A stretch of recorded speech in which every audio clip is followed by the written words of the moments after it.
Hello everyone, Omni-sensei here with What If I Was Reborn in JJK and Maki is My Lover?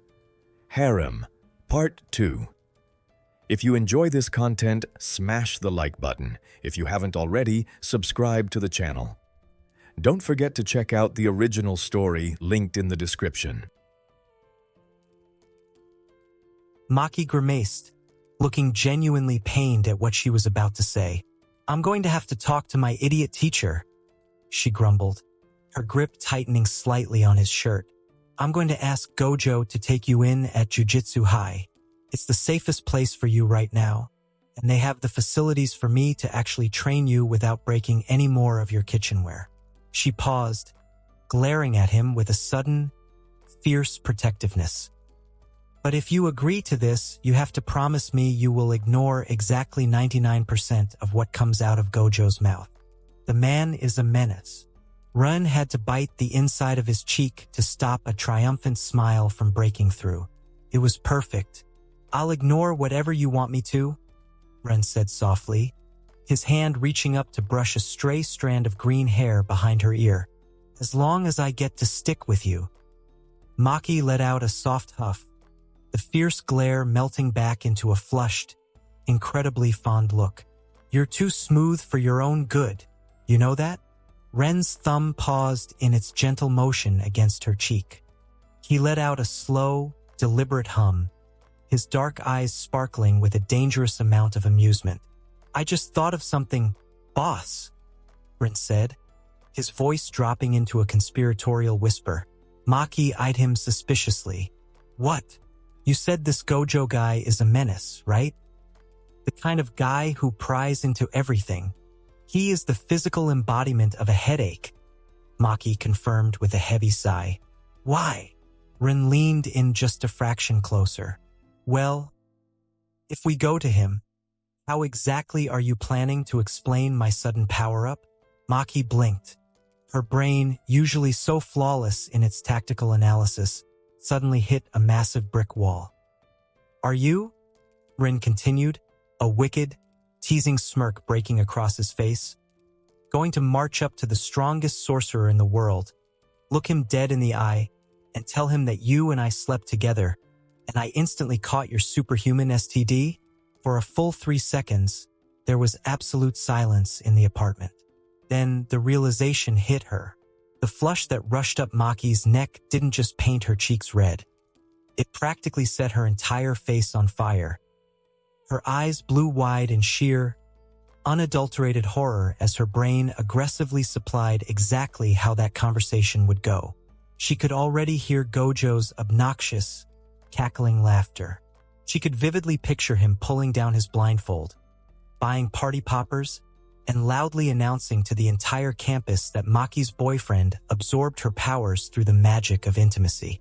"Oh my God," Maki whispered, her voice cracking in pure dread. Ren couldn't hold it back anymore. He tipped his head back and genuinely laughed, the deep, rich sound filling the quiet room. "I will kill him," Maki muttered frantically, throwing her hands over her burning face and burying her forehead right back into Ren's shoulder. "I'll kill Gojo, and then I'll kill you for pointing this out." "Hey, don't shoot the messenger," Ren chuckled, wrapping his arms securely around her flustered form. "I'm just trying to make sure our solid cover story has all the plot holes filled. I'd hate to get caught lying on my first day of magic school." "Shut up. Just shut up," Maki groaned, her voice muffled against his shirt.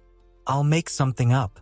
I'll tell him you accidentally swallowed a cursed artifact, or something like you fell into a radioactive cursed puddle. I am absolutely, under no circumstances, telling Satoru that we slept together." "Whatever you say, boss," Rin smiled, pressing a warm kiss to the top of her dark green hair. "Now, if the panic attack is over, can we please eat that fried rice?" Maki finally untangled herself from him, still grumbling under her breath about radioactive puddles and Gojo's inevitable, insufferable teasing. She dragged herself off the sofa and marched back over to the kitchen island, aggressively ripping open the takeout containers to hide the lingering flush on her face. Rin followed her, leaning against the marble counter as she began spooning massive portions of garlic fried rice onto their plates. As he watched her, Rin let out a quiet, hidden sigh. A deep wave of relief washed over him. Letting Maki come to the conclusion of hiding him at Jujutsu High on her own was the best possible outcome he could have hoped for. The harsh reality was that he simply wasn't strong enough to survive on his own yet. His downloaded muscle memory and the raw force of the heavenly restriction were fantastic, but without a heavily upgraded arsenal of cursed tools or a proper curse technique, his ceiling was dangerously low. Roaming the dark alleys of Tokyo every single night to grind out 5 points at a time from garbage-tier curses was not only exhausting, it was suicidal. The timeline was a ticking clock. At any given moment, he ran the risk of accidentally turning a corner and bumping straight into a disaster curse like Jogo, Hanami, or Mahito. If that happened while he was only armed with the Wraithsfang, he wouldn't even last 5 seconds. His soul would be transfigured, or he would be burned to ash before he could even open his inventory. But Jujutsu High, that changed everything. Under the absolute, untouchable umbrella of Satoru Gojo's protection, the immediate threat of being randomly slaughtered in the streets plummeted. More importantly, the school was a goldmine for his system. If the system handed out a massive 1,000-point reward just for killing 10 weak curses, the payout for interacting with the main cast, surviving official school missions, or participating in the upcoming Goodwill event would be astronomical. He could farm milestones, spar with actual sorcerers to test his limits, and stockpile system points without having to constantly look over his shoulder for Kinjaka's hidden operatives. "Here," Maki said, breaking him out of his thoughts as she shoved a heavily loaded plate into his chest. "Eat. And stop looking so smug." "I'm not smug," Rin smiled, taking the plate and grabbing a pair of chopsticks. "I'm just appreciating the fact that my ridiculously capable girlfriend is going to handle all the complicated magic politics for me." Maki rolled her eyes, but the corner of her mouth twitched upward in a small, betraying smile as she leaned against the counter next to him. "Just eat your food, idiot," she muttered. "Tomorrow is going to be a very long day." Maki finished her food with the terrifying efficiency of a half-starved athlete. She set her empty plate in the sink, grabbed the small dark duffel bag she had brought with her, and let out a long, deeply exhausted sigh. "I'm taking a shower," she announced, stretching her arms high over her head. Her spine popped loudly, a testament to the brutal night drills she had endured before sprinting all the way here. "Take your time," Rin said, leaning back against the counter. "I'll clean up out here." Maki paused with her hand on the bathroom door. She shot him a highly skeptical, warning glare over her shoulder. "Don't you dare wash the dishes. Knowing you right now, you'll accidentally crush the ceramic and slice your hands open." Rin raised both hands in surrender. "Noted. I will leave the dishes exactly where they are. I'll just sit on the couch and try not to break the cushions." Maki snorted. The fierce tension that had possessed her all evening finally gave way to a soft, incredibly fond smile.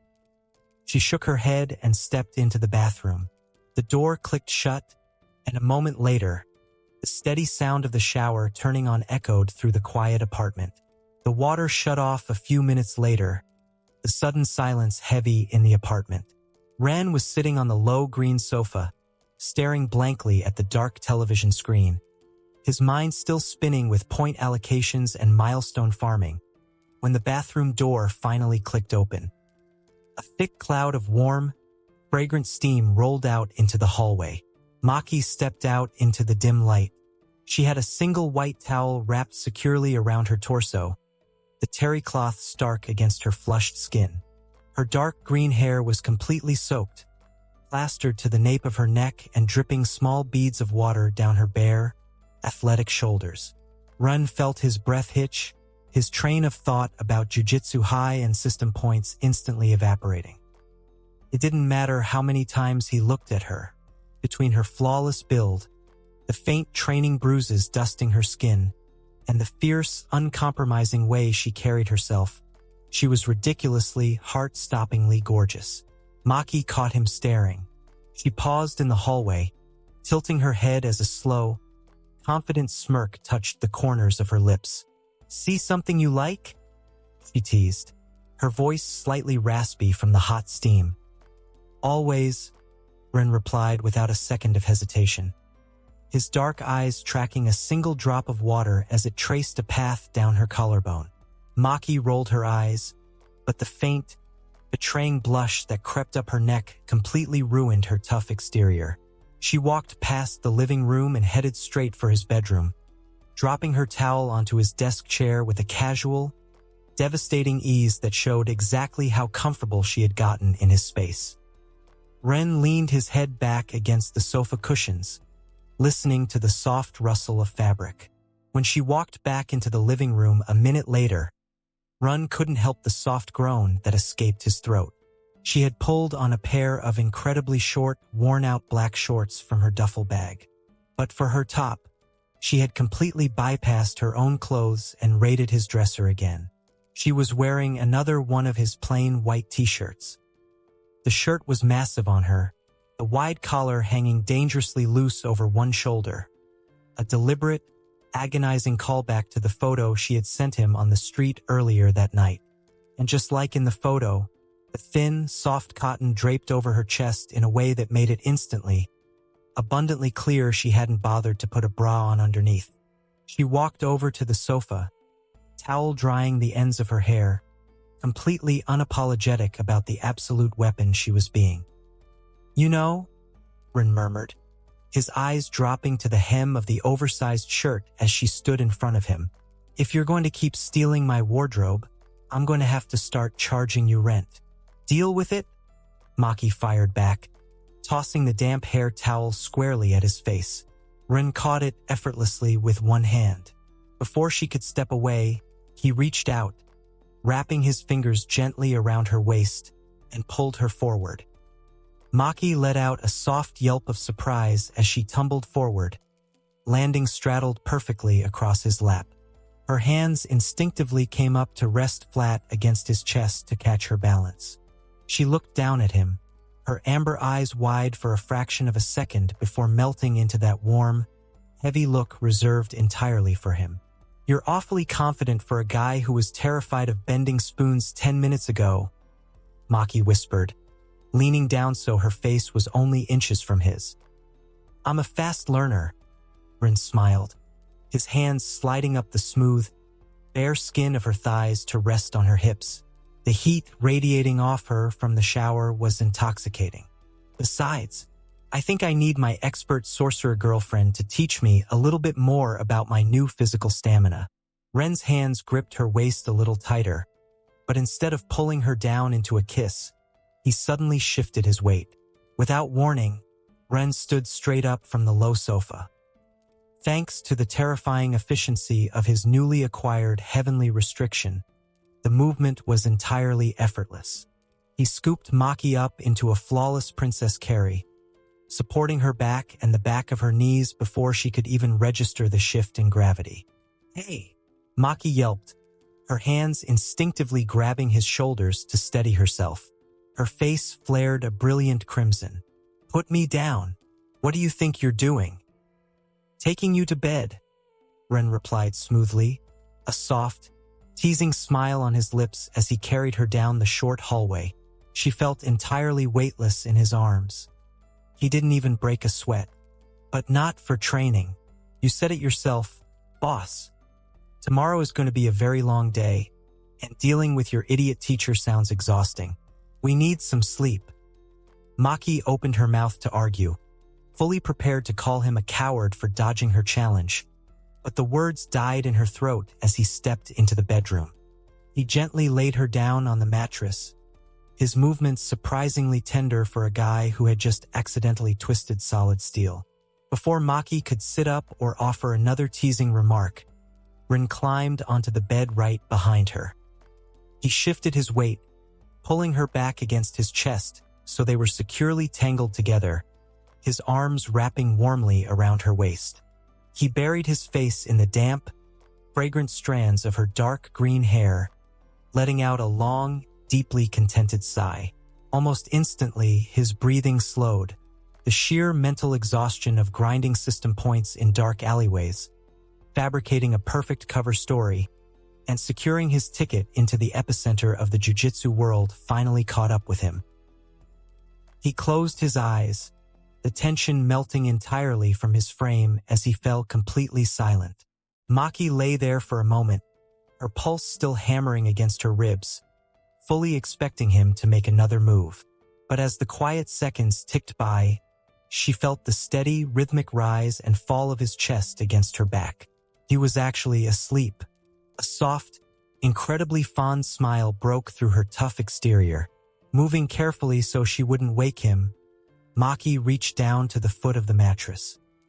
She grabbed the edge of the thick duvet and silently pulled it up, draping it warmly over both of their shoulders to ward off the chill of the damp night air. She shifted slightly, turning just enough to lean fully into the solid warmth of his chest.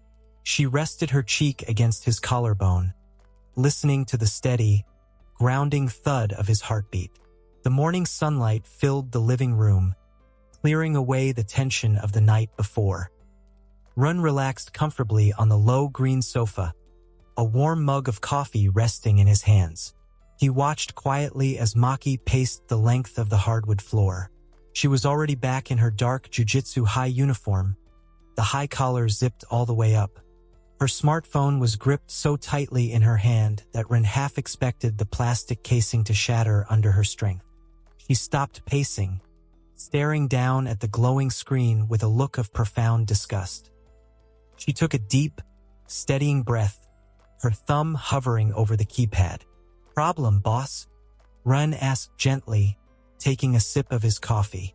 "I don't have his number," Maki muttered, her eyes narrowing into a fierce glare directed entirely at her phone. Ren raised an eyebrow. "You don't have your own teacher's phone number?" "I deleted it," she stated flatly, crossing her arms defensively. "He's an idiot. The last time I kept his contacts saved, he texted me 52 pictures of premium dessert crepes from a shop in Harajuku while I was actively bleeding out on a mission. I have absolutely zero patience for his goofy nonsense." Run let out a soft chuckle, hiding his smile behind his mug. "So, how exactly are we getting me this untouchable school protection if you can't even call the guy?" "I'm handling it," Maki grumbled. She aggressively tapped the screen, bringing up her contacts list. "I have to call someone else to get it. If I ask Fushiguro, he'll just get suspicious and brood about it. Which leaves exactly one other option." She tapped a name and lifted the phone to her ear. Ren knew exactly who was on the other end of that line. The sheer absurdity of his girlfriend having to call a giant, talking cursed corpse for technical support was almost too much to process. The line rang twice before a deep, calm voice echoed faintly from the speaker. "Maki, it's early. Did the repair guy in Shinjuku fix your staff already?" "Shut up, Panda," Maki commanded, skipping the pleasantries entirely. "Read me Satoru's personal cell number. Now." "You deleted his number again?" Panda sighed, the sound loud enough for Ren to hear across the room. "I told you last time, he just gets more annoying when you pretend he doesn't exist." "Wait, why do you need Satoru right now? Are you in trouble?" "I am not in trouble, and it's none of your business," she snapped, a faint, betraying pink dusting her cheeks. She shot a quick glance at Run, who offered a supportive, handsome smile. "Just read the damn numbers before I turn you into a rug."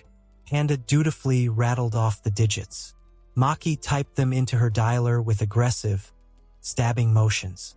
"Thanks. And tell Toj to stay out of the vending machines today," Maki added before instantly hanging up.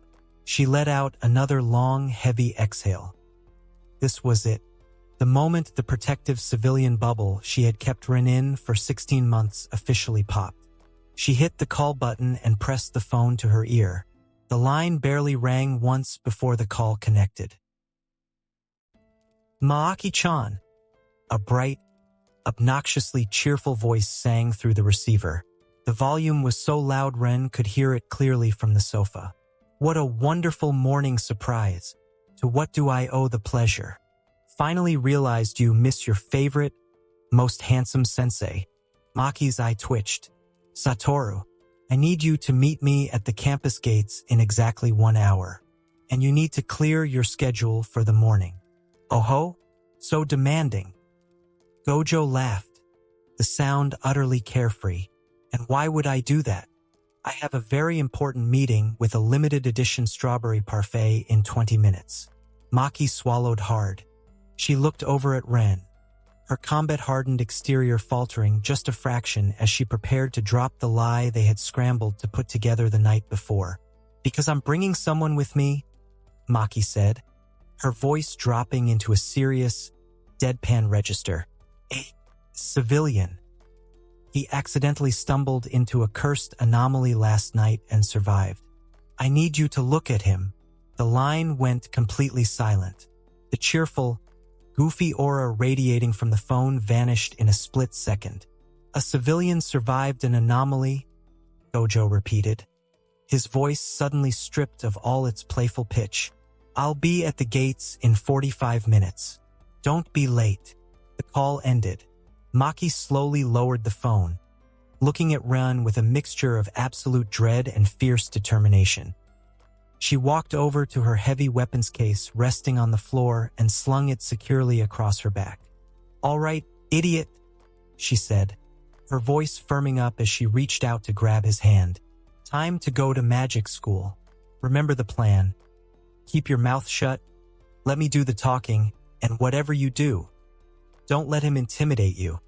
The train ride out to the mountains surrounding Tokyo Jujutsu High was agonizingly quiet. Rin sat next to Maki, watching the urban sprawl bleed into dense, ancient forests. She sat rigidly beside him, her heavy weapons case resting securely between her knees. Rin kept his posture relaxed, playing the part of the slightly nervous but clueless civilian perfectly, but internally, his mind was racing. He had safely stashed the Wraithsfang in his system's dimensional inventory last night. Without it, he was completely blind to cursed energy, which was exactly what he needed to be to sell this lie to the Six Eyes. They arrived at the massive, imposing wooden torii gates that marked the entrance to the hidden campus. And then they waited, and waited. I'm going to actually murder him, Maki hissed, her voice vibrating with lethal intent. They had been standing at the gates for exactly 2 hours. The crisp mountain air was supposed to be refreshing, but right now it was just biting. Maki was pacing a trench into the dirt path, her boots crunching aggressively against the gravel. 45 minutes, she mocked, aggressively adjusting her wire-rimmed glasses. He said 45 minutes. It has been 120. If he doesn't show up in the next 60 seconds. Take it easy, boss, Rin said, leaning casually against one of the massive wooden pillars. Maybe he actually got caught up with some jujitsu anomaly stuff? No, Maki snapped, glaring down the empty mountain path. He is absolutely just buying souvenirs. Maki-chan, so sorry. The voice echoed out of nowhere. Rin didn't even see him approach. 1 second the path was empty, and the next, a tall figure in a dark, high-collared uniform and a black blindfold was strolling casually up the stone steps. In his left hand, he was swinging a plastic shopping bag that clearly contained several brightly colored boxes of premium sweets. An old lady dropped her apples, and then the line for the limited edition Kikufukumachi was just tragic today. Satoru Gojo whined, waving the bag cheerfully. But your favorite, most reliable sensei is finally here. Maki looked like she was about to unseal her spear and commit treason. You are an absolute waste of oxygen, Satoru. Gojo laughed, entirely unfazed. Then he stopped. Even with the blindfold on, Ren could feel the sudden, crushing weight of his attention lock on. The goofy, carefree aura didn't physically drop, but the air pressure around them seemed to instantly become more intense. He stepped forward, closing the distance between them with an unnatural, gliding speed. Ren forced his feet to stay planted, widening his eyes slightly to look appropriately intimidated and overwhelmed.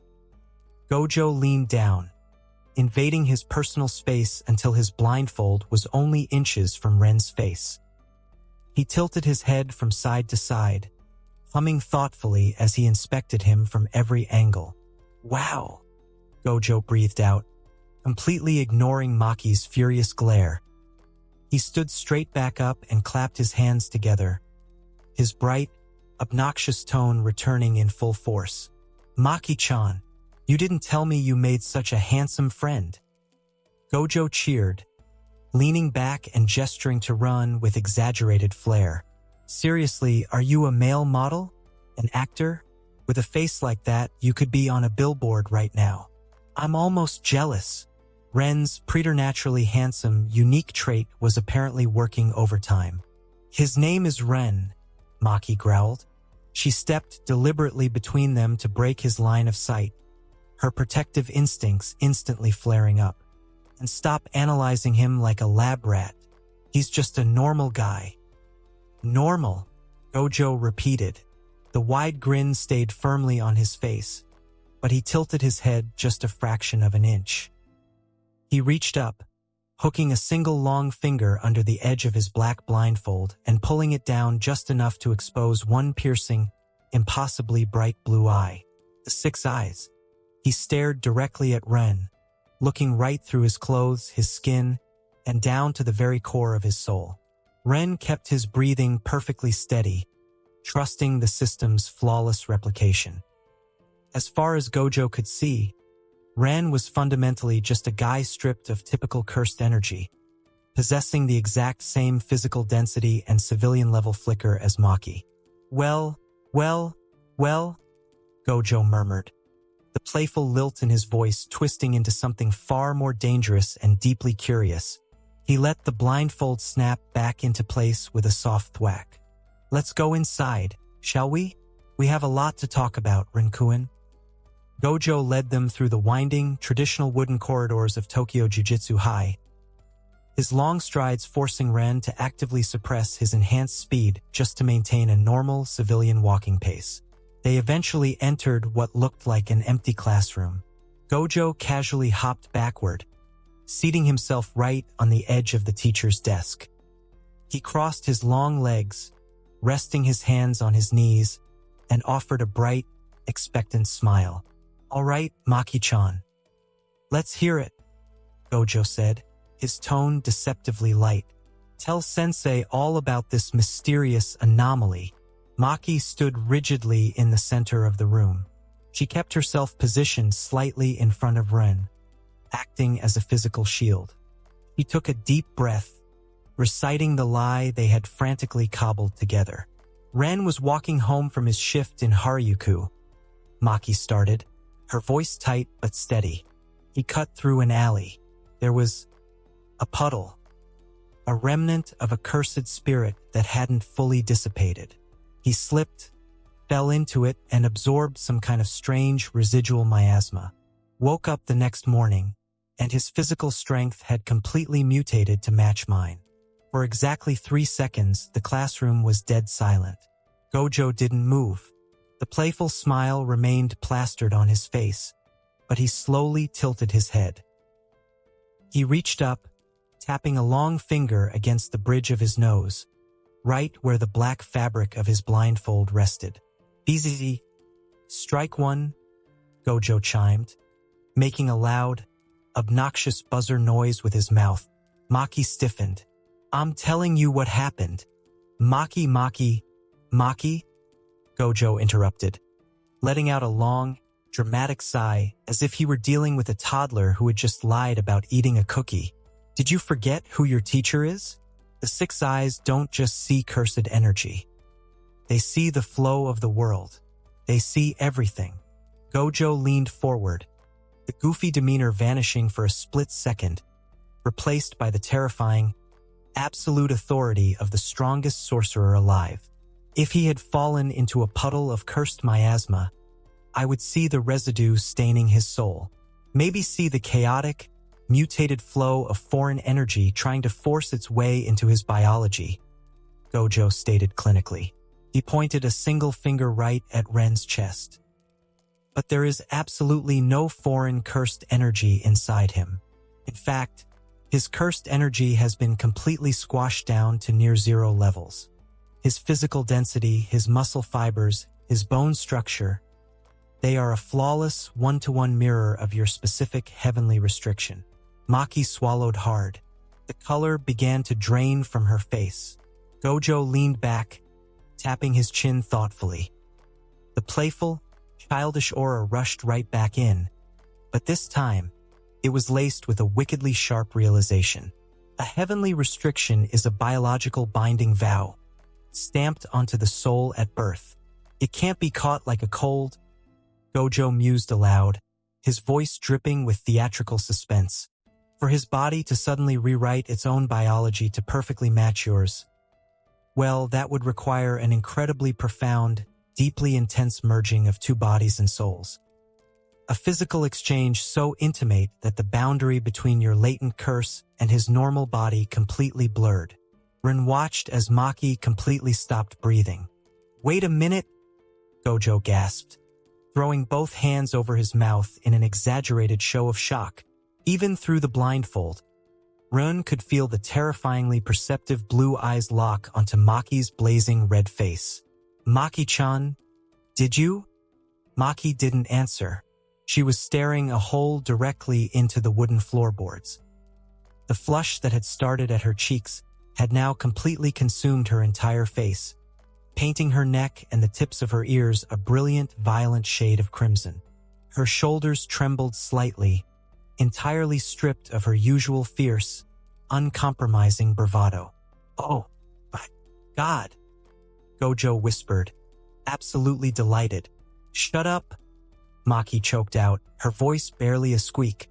She adamantly refused to look up from the floor. "Just shut up, Satoru." Gojo did not shut up. With a sudden, explosive burst of movement, Gojo shoved his hand deep into his uniform pocket. Gojo whipped out a small, brightly colored cardboard tube. Pop! A loud crack echoed through the classroom as Gojo pulled the string of the party popper. A massive cloud of colorful paper confetti and shiny metallic streamers erupted into the air, raining down over Maki's head and Ren's shoulders. "Congratulations!" Gojo roared, throwing his hands into the air as if they had just won the lottery. "My little Maki-chan has finally grown up, and Rinkuin, wow, surviving the Zenin experience and coming out of it with a matching superpower. We should get a cake. Oh, I have mochi." Run actually flinched at the loud pop, trying desperately to maintain his clueless civilian act. Internally, he let out a massive sigh of relief. The plan had worked flawlessly. Gojo had latched onto the intimacy transfer theory to explain the exact biological copy, completely blinding himself to the existence of the system by relying on his own dramatic conclusions. But for Maki, this was a living nightmare. "I am going to unseal my spear," Maki whispered to the floorboards, her voice trembling with a mixture of profound, crippling embarrassment and genuine murderous rage. The colorful paper confetti rested mockingly in her dark green hair. "I am going to unseal it, and I am going to run you through the chest, Satoru." "Ah, the passion of youth," Gojo cackled, dodging a half-hearted, embarrassed swipe from Maki by effortlessly leaning backward over the desk. He pulled his phone out of his pocket and immediately started tapping the screen with blinding speed. "I have to put this in the faculty group chat. Shoko is going to owe me 10,000 yen. I totally bet you'd be the first of the second years to get a boyfriend." "Delete that right now," Maki roared, finally snapping out of her paralyzed embarrassment. She lunged forward, her hands desperately clawing for his phone.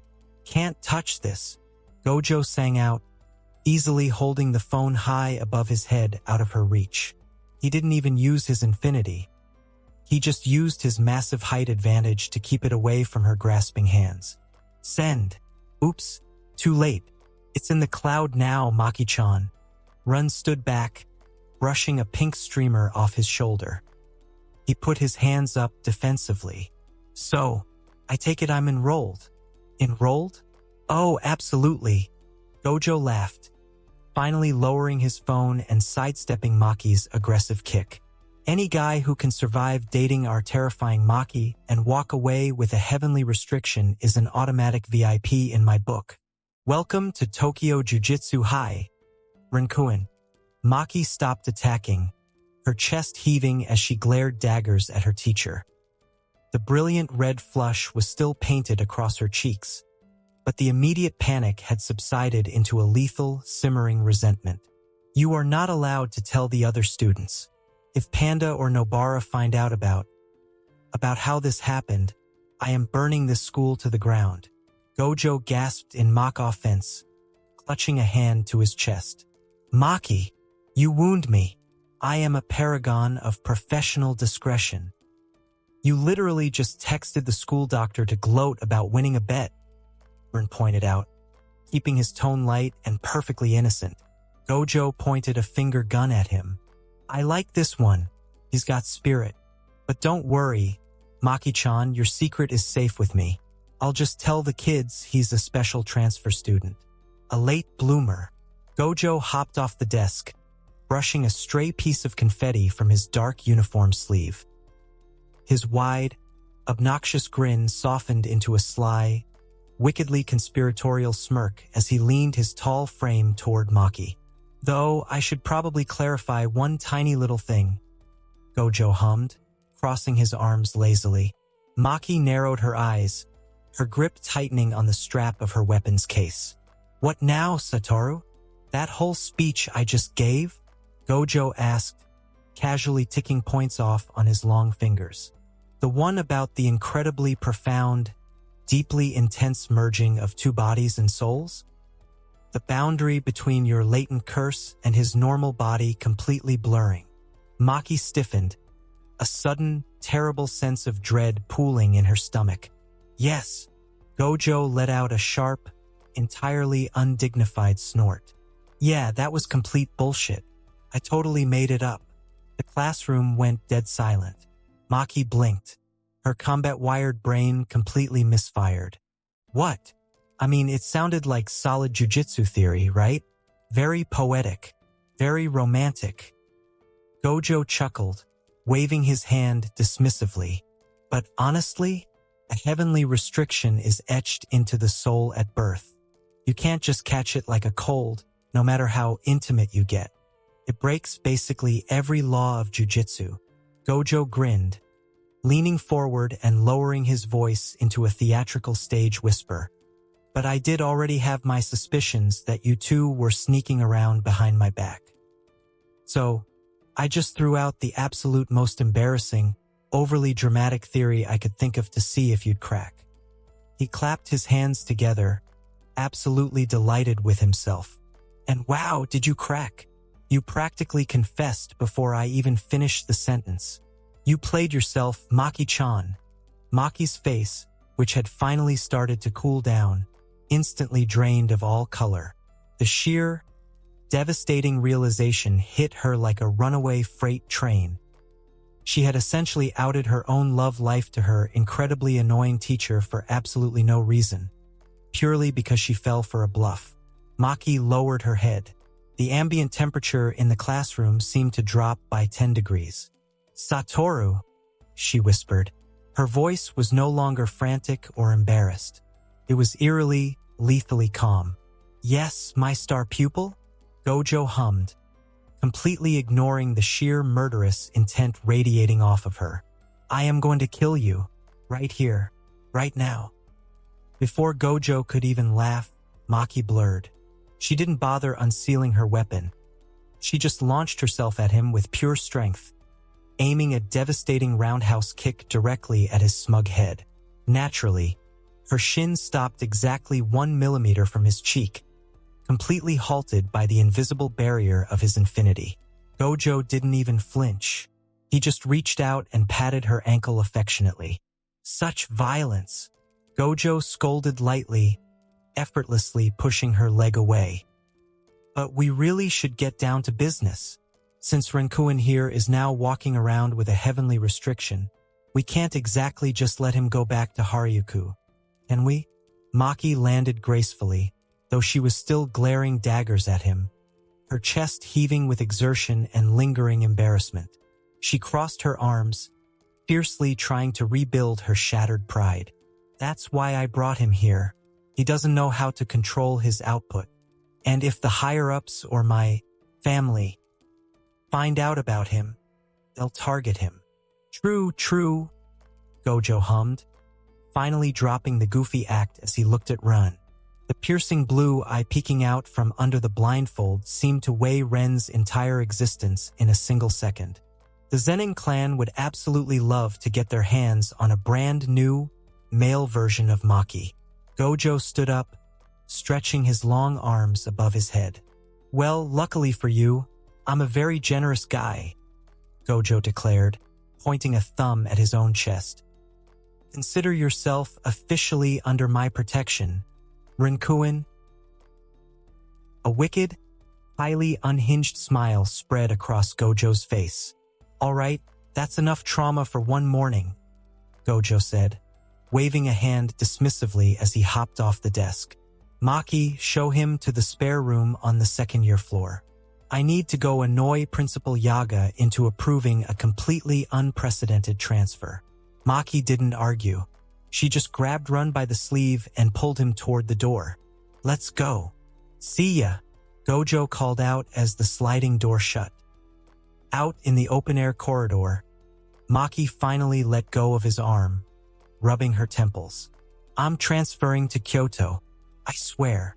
Ren offered a sympathetic smile, keeping his voice low as they walked. Hey, at least I'm officially under his protection. It worked. Maki just grumbled, looking straight ahead. Ren was about to reply when the hairs on the back of his neck stood up. It wasn't a conscious thought. The Zenin tactical instincts simply overrode his brain. Ren dropped his center of gravity, shifted his weight, and tilted his head a fraction of an inch to the right. Crack. A piece of classroom chalk streaked past his ear, embedding itself deep into the wooden pillar ahead of them with the force of a bullet. Maki whipped around instantly, her hand flying to the strap of her weapons case. Gojo was leaning casually against the classroom doorframe 30 feet away, his hand still raised in a flicking motion. A slight, knowing smile rested on his face. What the hell is wrong with you? Maki barked, stepping in front of Ren. He's a civilian. He barely knows how to hold a cup without breaking it, and you're throwing things at his head. Gojo slowly lowered his hand, shoving it into his pocket. Through the blindfold, his gaze remained locked on Ren. Maki was too angry to notice, but Gojo hadn't missed a thing. The lack of panic, the perfect weight distribution, the zero wasted motion. That wasn't just the luck. That was the reflex of a seasoned fighter. Just testing his durability, Gojo called back cheerfully. Gotta make sure my new student isn't made of glass. Carry on. With a wave, he turned and strolled back inside. Maki let out a frustrated breath, turning back to Ren. She glanced at the chalk embedded in the wood, then at him, her brow furrowing. How did you dodge that? Ren forced his muscles to relax, burying the adrenaline spike. He rubbed the back of his neck and let out an awkward, shaky laugh. I didn't. I literally tripped over my own feet right as it flew past. Just got lucky. Maki stared at him for a second. Her mind was still completely anchored to the idea that he was just a normal guy who had caught her anomaly yesterday. She bought it. Idiot, she muttered, though the tension left her shoulders. She grabbed his hand, pulling him down the hall. Come on. Let's get to your room before he decides to test you again. Ren let her lead him away, letting out a quiet, slow breath. He glanced back down the empty corridor. The piece of chalk remained embedded in the wooden pillar, a tiny crater of splintered cedar radiating outward from the point of impact. Satoru Gojo stood casually in the classroom doorway, his hands shoved deep into his pockets. A cheerful smile still plastered across his face as he watched Maki drag her newly minted civilian boyfriend down the open-air corridor.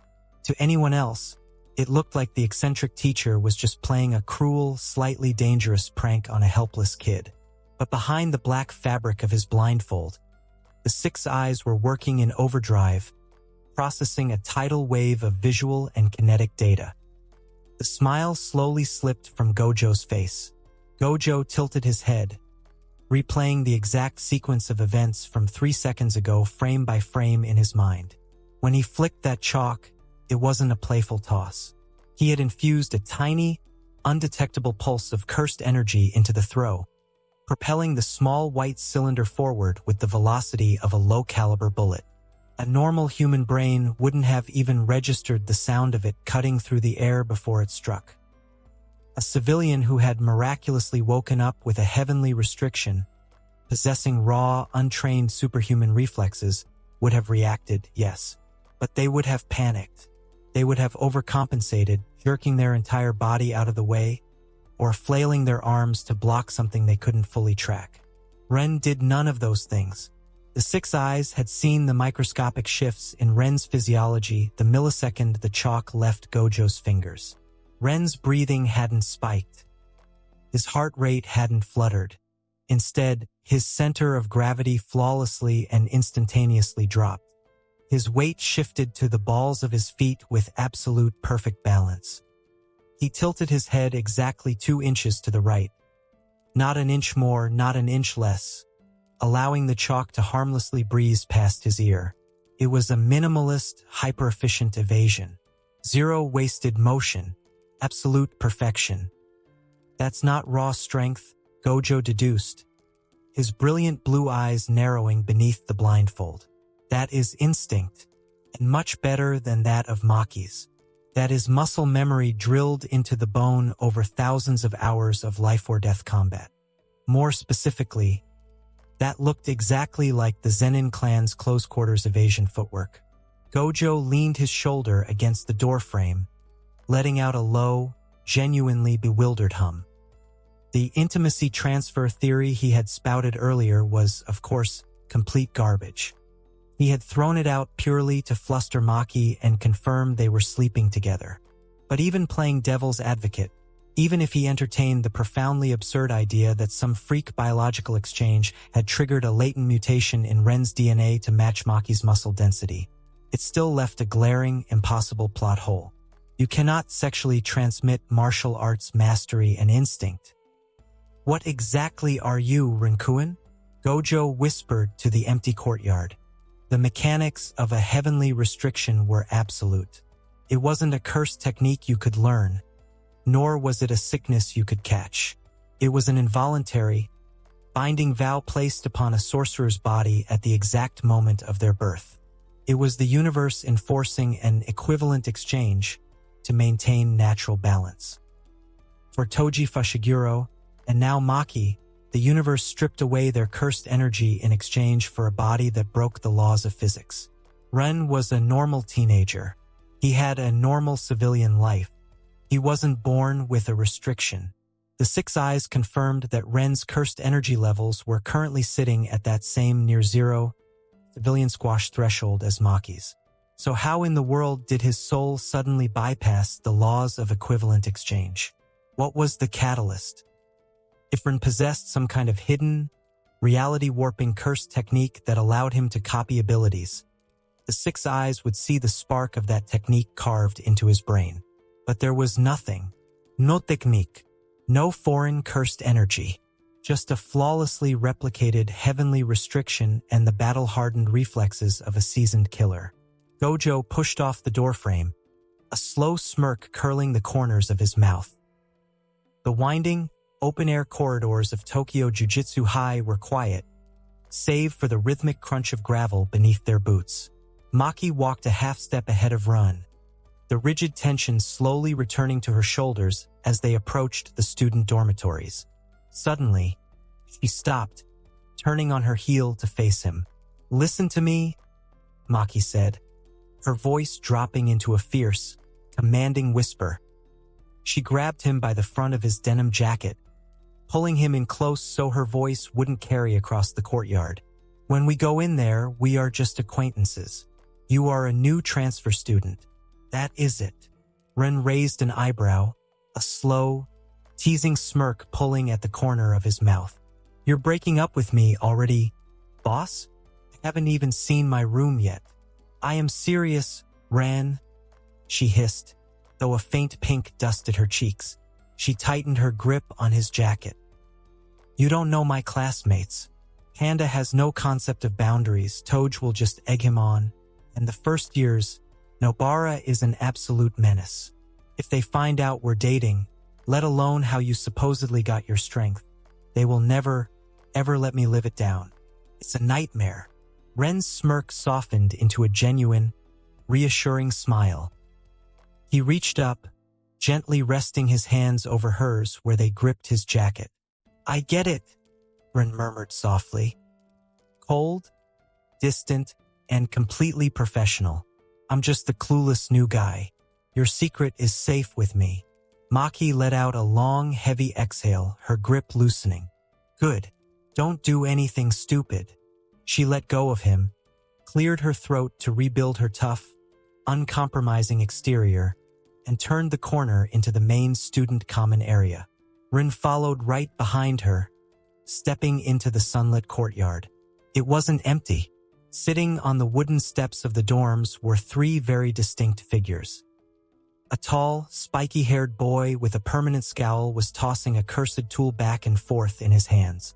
Next to him sat a boy with his lower face completely hidden by a high collar. And standing a few feet away, aggressively complaining about the lack of good vending machine options on campus, was a girl with short orange hair. Megumi Fushiguro, Toj Inumaki, Nobara Kujisaki. "Maki!" Nobara called out, her annoyance instantly vanishing as she spotted her upperclassmen. "Where have you been?" "Panda said you went to Shinjuku to fix your—" Nobara stopped dead. Her brown eyes locked onto the tall, dark-haired boy stepping out from behind Maki. The aggressive, confident posture she always carried completely went cold. Her jaw actually dropped. Rain instantly recognized her.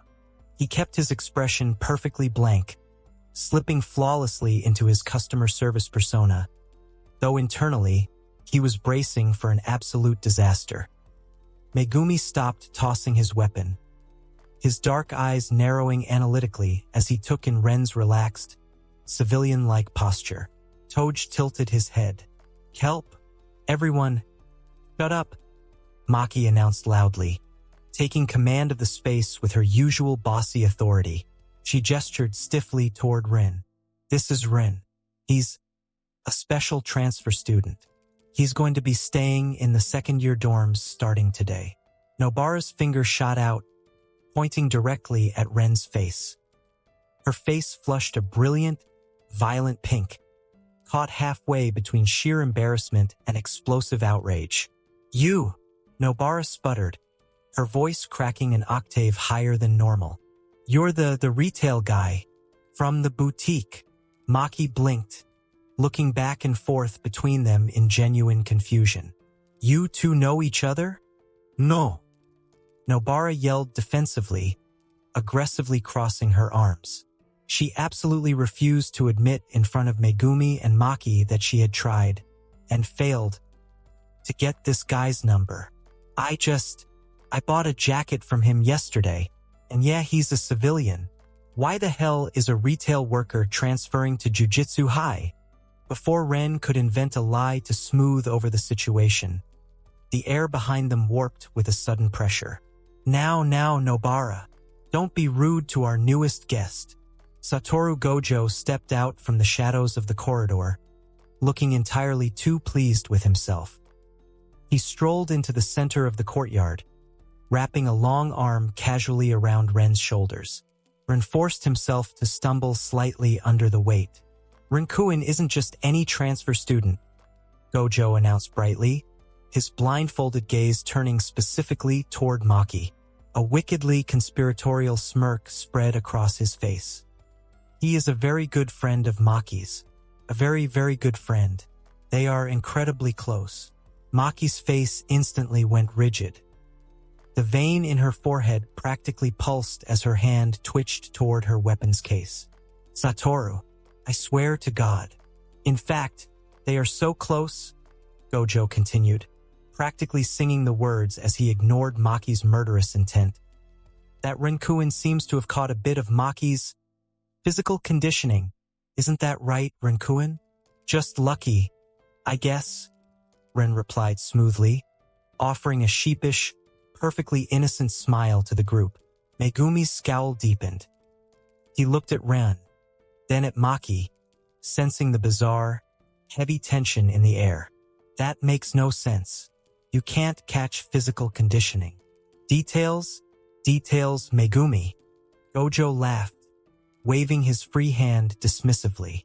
He pulled away from Ren and clapped his hands together. Anyway, since Maki is super busy whipping the second years into shape for the Goodwill event, I've decided Ren needs some peer bonding with people his own age. Maki's eyes widened. Wait, what? Rein-kun. Gojo cheered, pointing dramatically at the first years. For the foreseeable future, you are going to be shadowing Megumi and Nobara. They will show you the ropes, teach you how not to die, and help you test out your fun new strength. Absolutely not, Nobara yelled, her pride completely rejecting the idea of babysitting the guy who rejected her. I don't have time to babysit, Megumi added flatly. It wasn't a request. Gojo beamed, already turning on his heel to walk away. Play nice, kids. Megumi, take him to the training field and see what he can do. Maki, you're with me. We have paperwork to forge. Satoru, get back here. Maki barked, but Gojo was already gliding down the hallway, humming a cheerful tune. She looked back at Ren, her eyes silently apologizing and warning him to be careful at the exact same time. With a frustrated growl, she turned and stomped after her teacher. Silence descended on the courtyard. Ren stood there, hands shoved deep into his denim jacket pockets. He looked at Megumi, who was studying him with the intense, calculating gaze of a seasoned sorcerer, and then at Nobara, who looked like she wanted to set him on fire with her mind. So, Ren said, offering them both that effortless, preternaturally handsome smile. Which way to the training field? The floodlights shut off with a loud clunk, plunging the dirt training field into darkness. Ren let out a heavy breath, rolling his shoulders as he walked toward the edge of the field. His body wasn't actually tired, the heavenly restriction processed fatigue way too fast for that, but his brain was completely fried, spending the last 4 hours actively forcing himself to trip over his own feet, swing wildly, and act like a totally uncoordinated amateur while Megumi casually tossed him into the dirt was mentally exhausting. Megumi picked up his wooden training sword, wiping some dirt off his uniform. He didn't look impressed, but he didn't look highly suspicious either. You have terrible balance, Megumi stated flatly, tossing the wooden sword into a nearby equipment bin. And your footwork is a mess, but you take a hit well. Go get some sleep. With that, Megumi turned and started walking toward the dormitories, not waiting for a response. Ren started walking down the gravel path a few paces behind him. Nobara was walking right next to Ren, aggressively scrolling through her phone. She had spent the entire training session sitting on the sidelines, glaring at him, and hadn't said a single word for the last hour. Suddenly, a closed fist slammed hard right between Ren's shoulder blades. Ah! Ren stumbled forward a few steps, catching his balance before he ate dirt. He spun around, rubbing his back. What the hell was that for? Nobara didn't even stop walking. She just shoved her phone into her pocket and kept her eyes locked straight ahead. Nothing, she snapped. She marched right past him, her boots crunching loudly on the gravel, leaving him standing completely alone on the path. Run watched her go, letting out a short, tired sigh. He definitely needed to figure out how to handle her wounded pride before she decided to start using nails and a hammer on him. He found his assigned room on the second-year floor a few minutes later. It was basic but clean. A standard twin bed, a wooden desk, and a small closet. Maki had clearly dropped off his duffel bag earlier, as it was sitting at the foot of the bed. Ren shut the door and flipped the deadbolt. The moment the lock clicked, the nervous, clumsy civilian act completely dropped from his shoulders. His posture instantly straightened, and the fake tension drained from his muscles. He walked over to the bed and dropped backward onto the mattress, staring up at the plain ceiling. He had actually pulled it off. He was inside the school. A sharp ping echoed in the quiet room.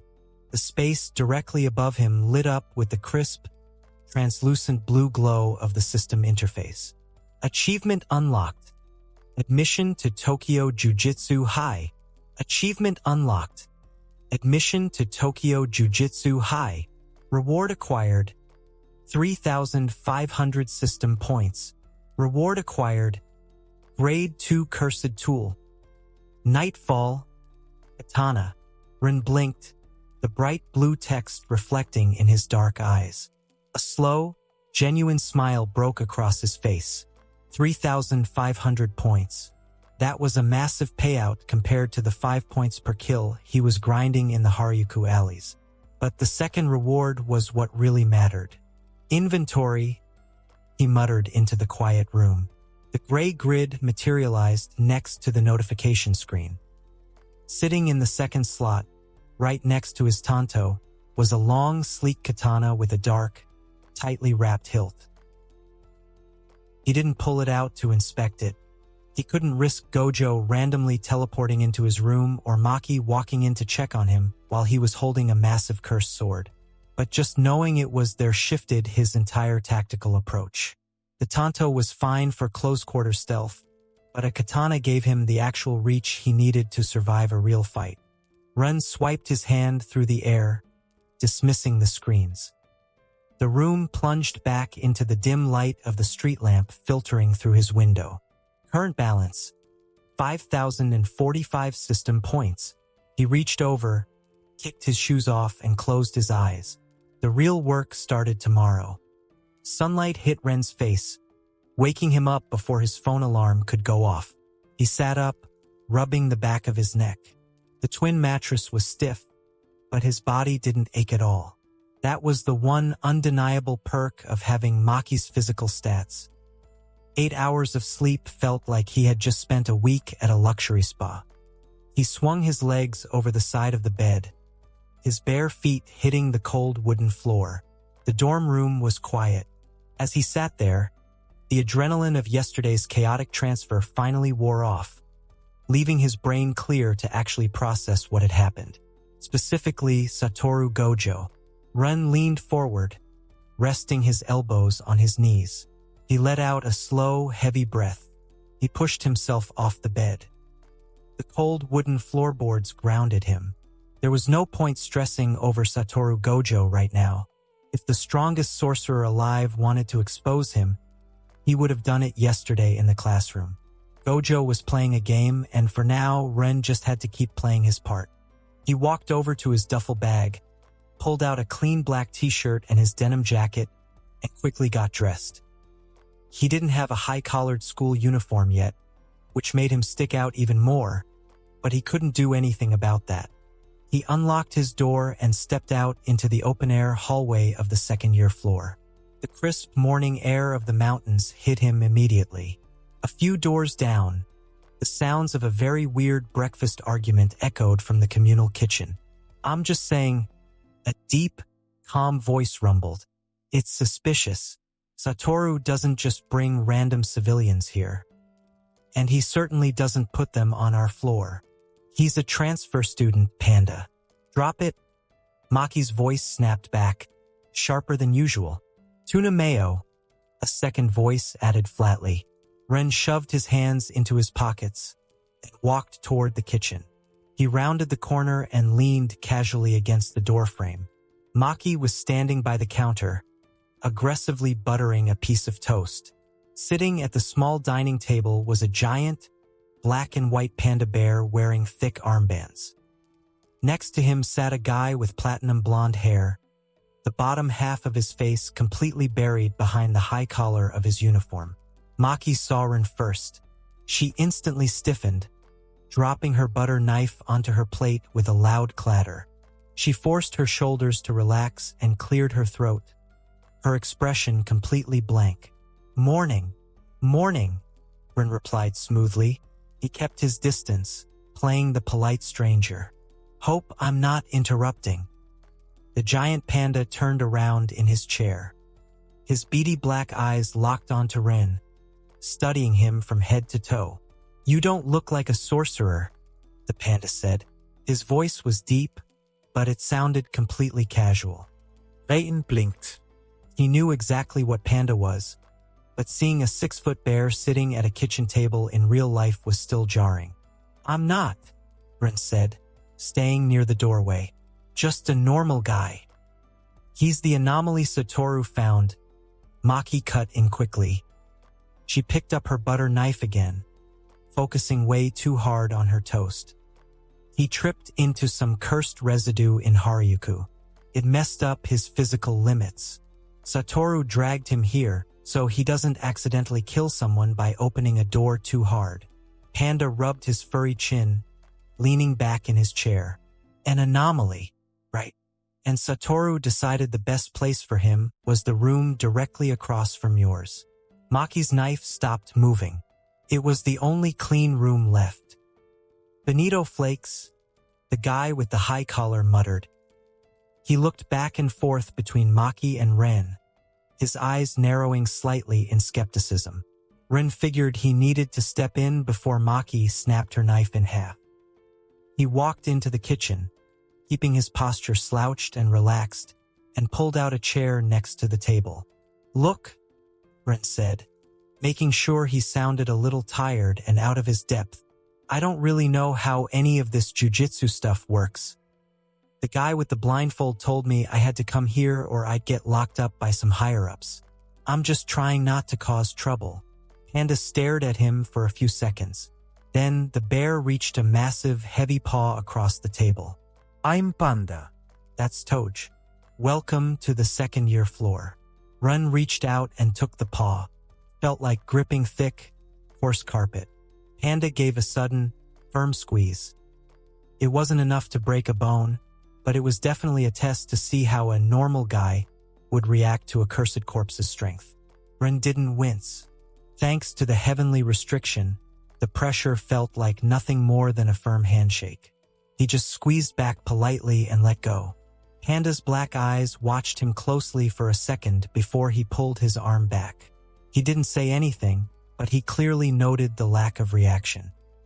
"Get your own breakfast," Maki told Ren, breaking the brief silence. She grabbed a loaf of bread and tossed it across the counter toward him. Ren caught it effortlessly out of the air.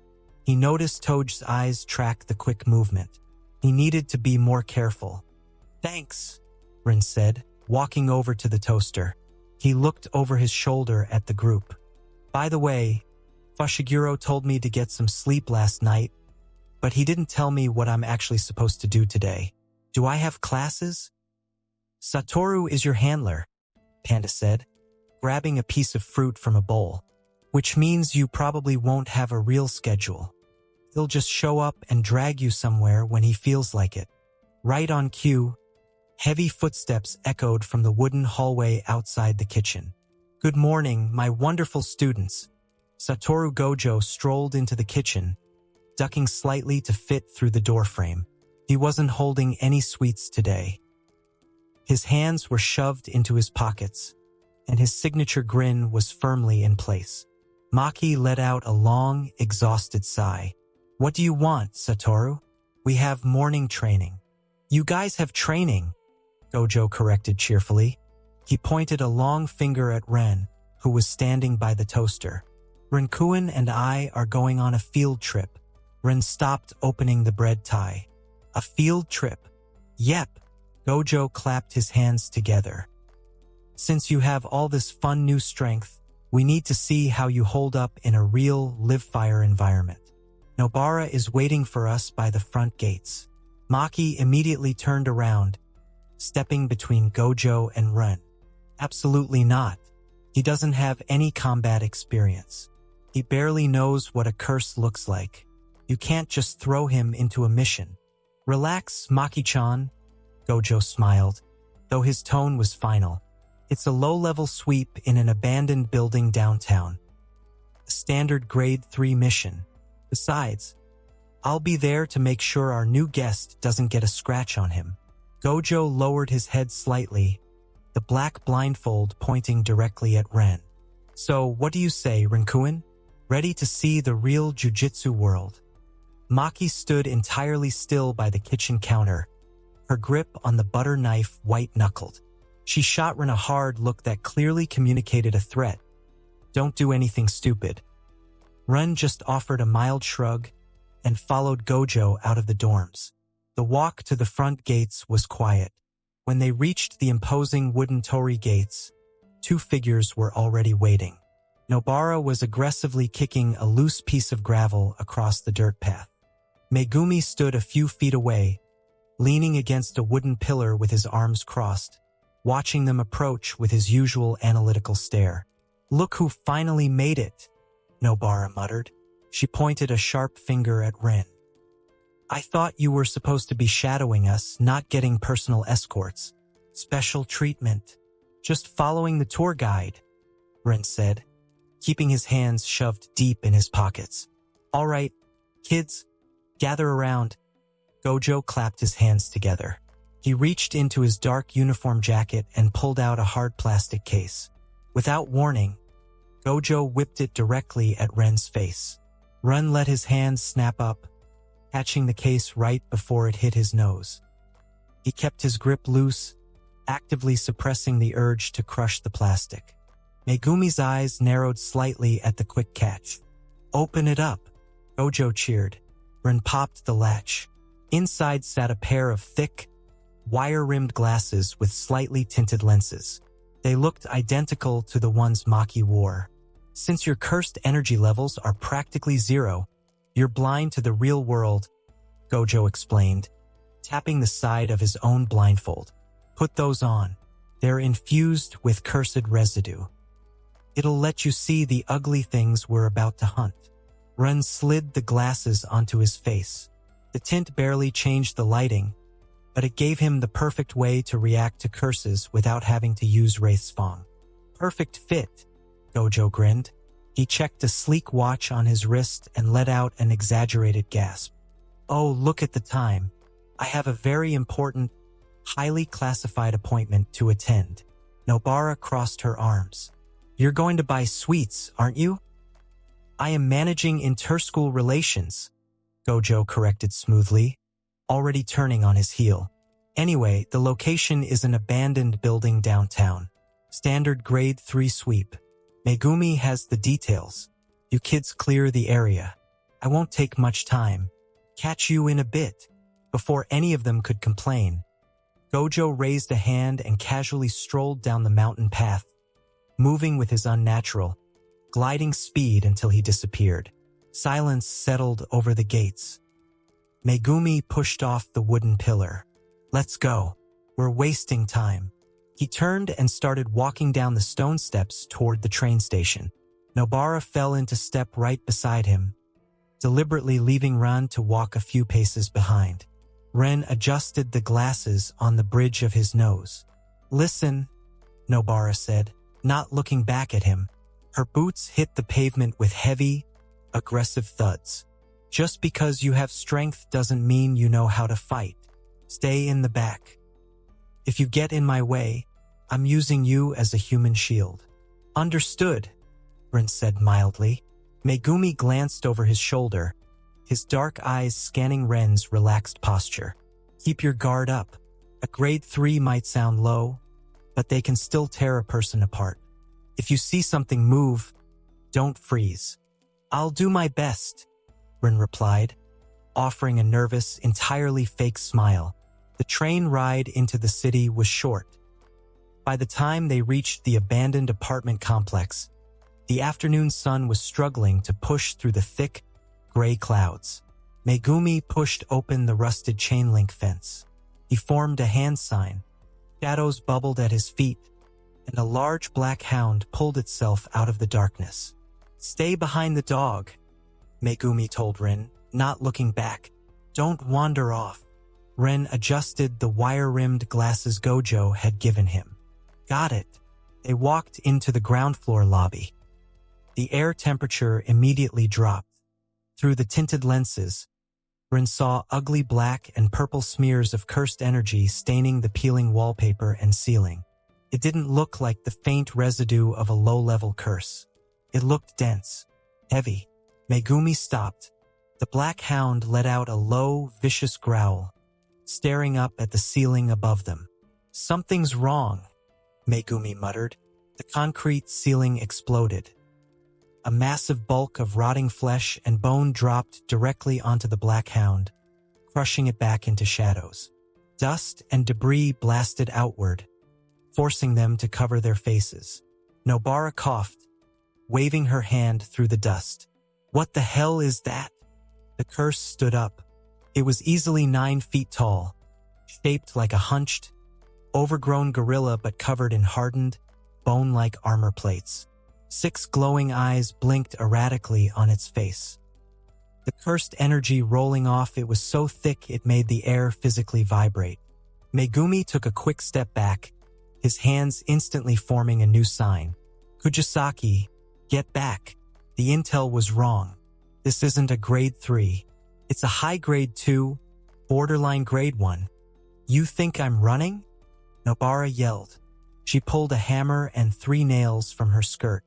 She swung hard, launching the nails like bullets.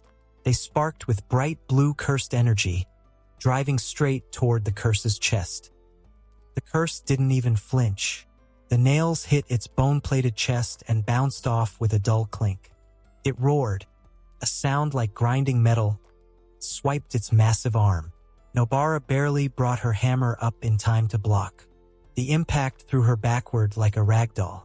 She hit a concrete pillar with a sickening thud and slumped to the floor, gasping for air as her hammer clattered away. "Kujisaki!" Megumi yelled. The curse didn't stop. Pivoted on massive legs, launching its bulk directly at Megumi. Megumi braced himself, his hands locked in a sign, but he was entirely out of position.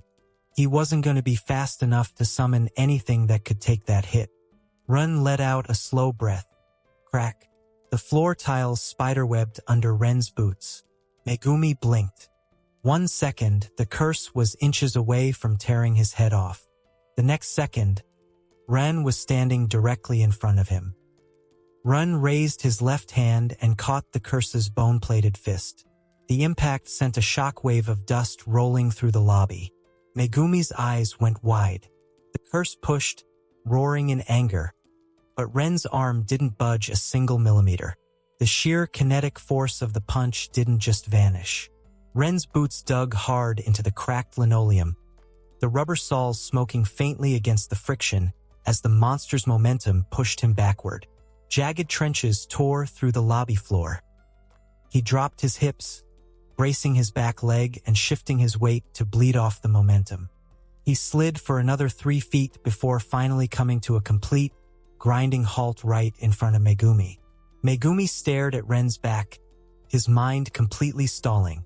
He had watched this guy trip over a wooden practice sword just yesterday. He had spent hours actively exploiting Ren's terrible footwork and non-existent guard. But right now, Ren's stance was flawless. His feet were planted precisely shoulder-width apart. His knees were bent at the exact angle needed to absorb the crushing impact without shattering his own wrists. Gojo had claimed the guy absorbed Maki's raw physical strength, and Megumi had reluctantly accepted the bizarre excuse. But raw strength didn't teach you how to properly ground yourself. Where the hell did this guy learn to brace for a lethal strike? The cursed spirit shrieked, leaning its massive bulk forward to crush him. Ren let out a short breath. He twisted his hips, wrapping his fingers tighter around the curse's bone-plated wrist, and violently shoved the arm upward and to the side.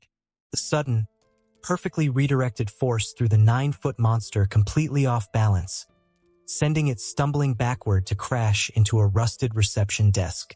"Son of a bitch!" A loud, furious groan echoed from the other side of the lobby. Nobara pushed herself off the cracked concrete, spitting a mouthful of dust onto the floor. She grabbed her hammer from the debris, her face twisted in pure, unadulterated rage as she glared at the stumbling curse. "My new skirt," she hissed, aggressively brushing concrete dust off the dark fabric. She pulled 3 more nails from her pouch, the metal sparking with volatile blue energy. "I'm going to turn you into a literal pin cushion." Megumi shook off his shock, stepping up beside Rin. His hands locked back into a hand sign, his shadow expanding rapidly across the ruined floor. He shot Rin a hard, calculating look from the corner of his eye. "Your balance improved," Megumi noted flatly, his voice cutting through the dust. Rin didn't take his eyes off the curse pulling itself out of the smashed reception desk. He kept his hands raised, playing off the perfectly executed block with a heavy exhale. "I guess getting thrown into the dirt by you for 4 hours actually taught me something. Right?" Megumi muttered. He didn't believe it for a second. The curse ripped itself from the ruined desk, chunks of rusted metal and splintered wood falling from its bone-plated shoulders. It let out a screech that sounded like grinding gears, locking all 6 glowing eyes directly on Ren. It planted its massive arms on the floor, preparing to launch its bulk forward like a silverback gorilla. "Move!" Megumi barked from behind him. Ren didn't hesitate. He dropped his hips, sliding his left foot out to lower his profile. A massive bird wreathed in crackling orange electricity swooped directly over Ren's head. Nu crashed into the curse's face, its talons sinking into the bone plating. Electricity discharged in a blinding flash, illuminating the dark lobby. The curse flailed wildly, its arms swinging blindly as it tried to tear the Shikigami off its face. "Break its guard," Nobara yelled over the sparking electricity. She was already winding up her arm, 3 nails held securely between her fingers. Ren pushed off the cracked floorboards. He closed the gap in a single explosive stride, stepping cleanly inside the creature's massive wingspan. As the curse brought a heavy fist down blindly toward him, Ren stepped slightly to the right, letting the strike slam harmlessly into the concrete floor. He planted his back foot, twisted his hips, and drove a devastating upward palm strike squarely into the creature's exposed elbow joint. The thick bone plating cracked. A sickening crunch echoed through the lobby as the joint inverted under the sheer force. The curse shrieked, its heavy arm dropping uselessly to its side. A jagged chunk of its white armor chipped off from the impact, clattering across the floor toward the entrance. Nobara didn't miss a beat. She stomped her heavy boot directly onto the severed piece of bone.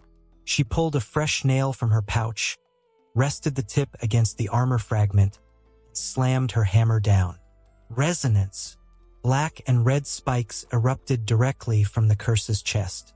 The monster froze, its shriek warping into a choked gargle as the cursed energy violently expanded inside its torso, shattering its chest plating from the inside out.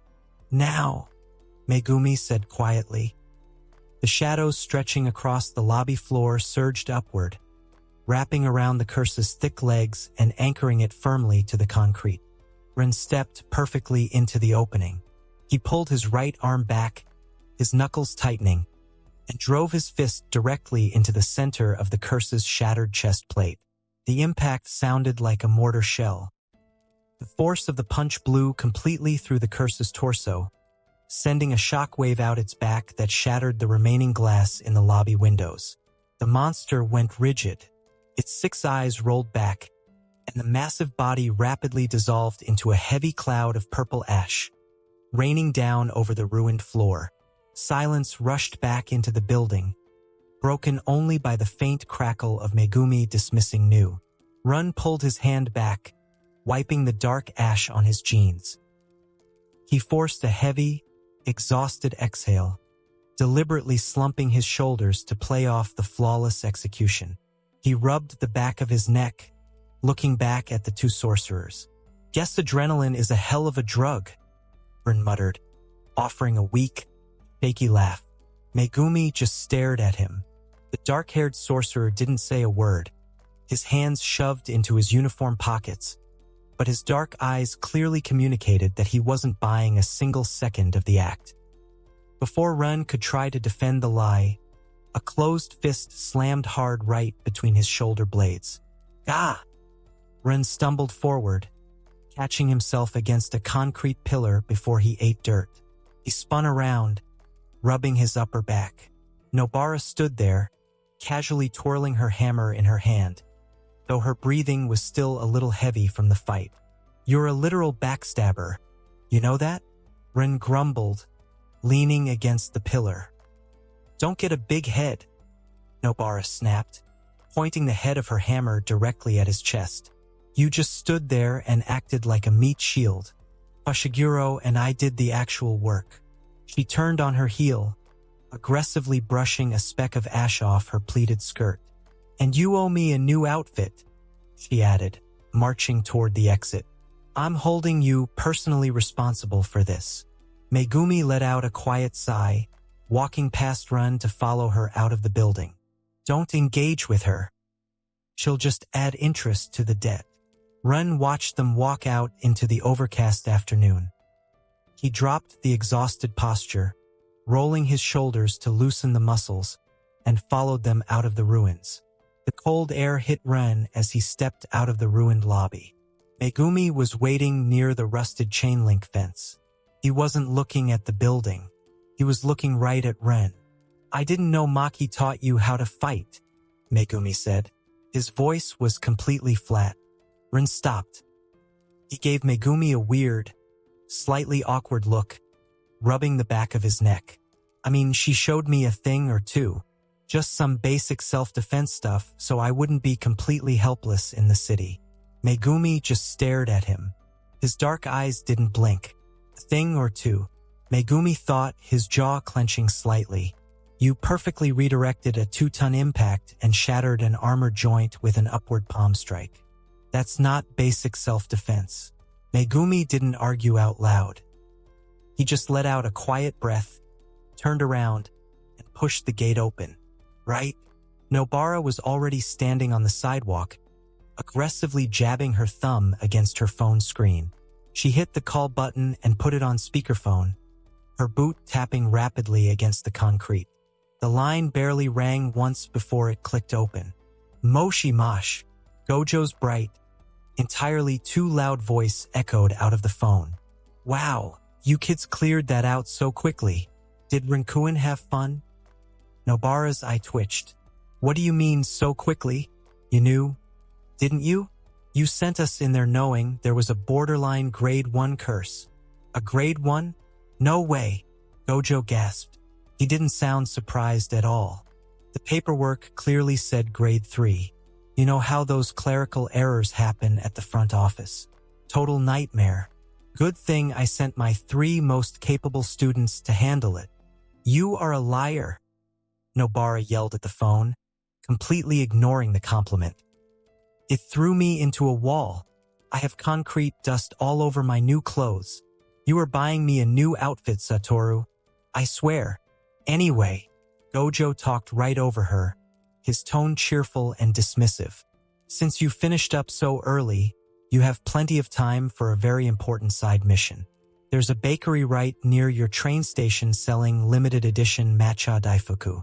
Grab a box for me, would you? Actually, grab 2. See you back at campus." The call ended with a sharp beep. Nobara stared at the call-ended screen. She slowly lowered the phone, her hands shaking with pure, unadulterated rage. "I'm going to kill him," she stated to the empty street. "He'll just dodge it," Megumi pointed out, already walking down the sidewalk toward the station. Rain stayed quiet. He shoved his hands back into his jacket pockets and followed them. The walk to the train station was quiet, save for the sound of Nobara aggressively stomping her boots against the pavement. She was still muttering a steady stream of highly creative death threats directed entirely at their teacher. Ren kept his hands shoved deep into his pockets, falling a few steps behind the two sorcerers. He let the cool afternoon air hit his face, actively bleeding off the last spikes of adrenaline from the fight. Gojo had definitely set the whole thing up. The clerical error was a blatant lie designed to drop him into a high-pressure, live-fire situation just to see what would happen. Megumi was clearly suspicious, and Gojo was probably sitting in a cafe somewhere, waiting to hear if his new transfer student got torn in half or actually fought back. But the more Rin thought about it, the more his initial tension started to fade. He let out a slow, quiet breath, watching Megumi's rigid shoulders ahead of him. It didn't actually matter if Gojo figured out he knew how to fight. Rin knew exactly how Satoru Gojo operated. The man wasn't a strict disciplinarian, and he fundamentally despised the conservative elders who ran the jujitsu world.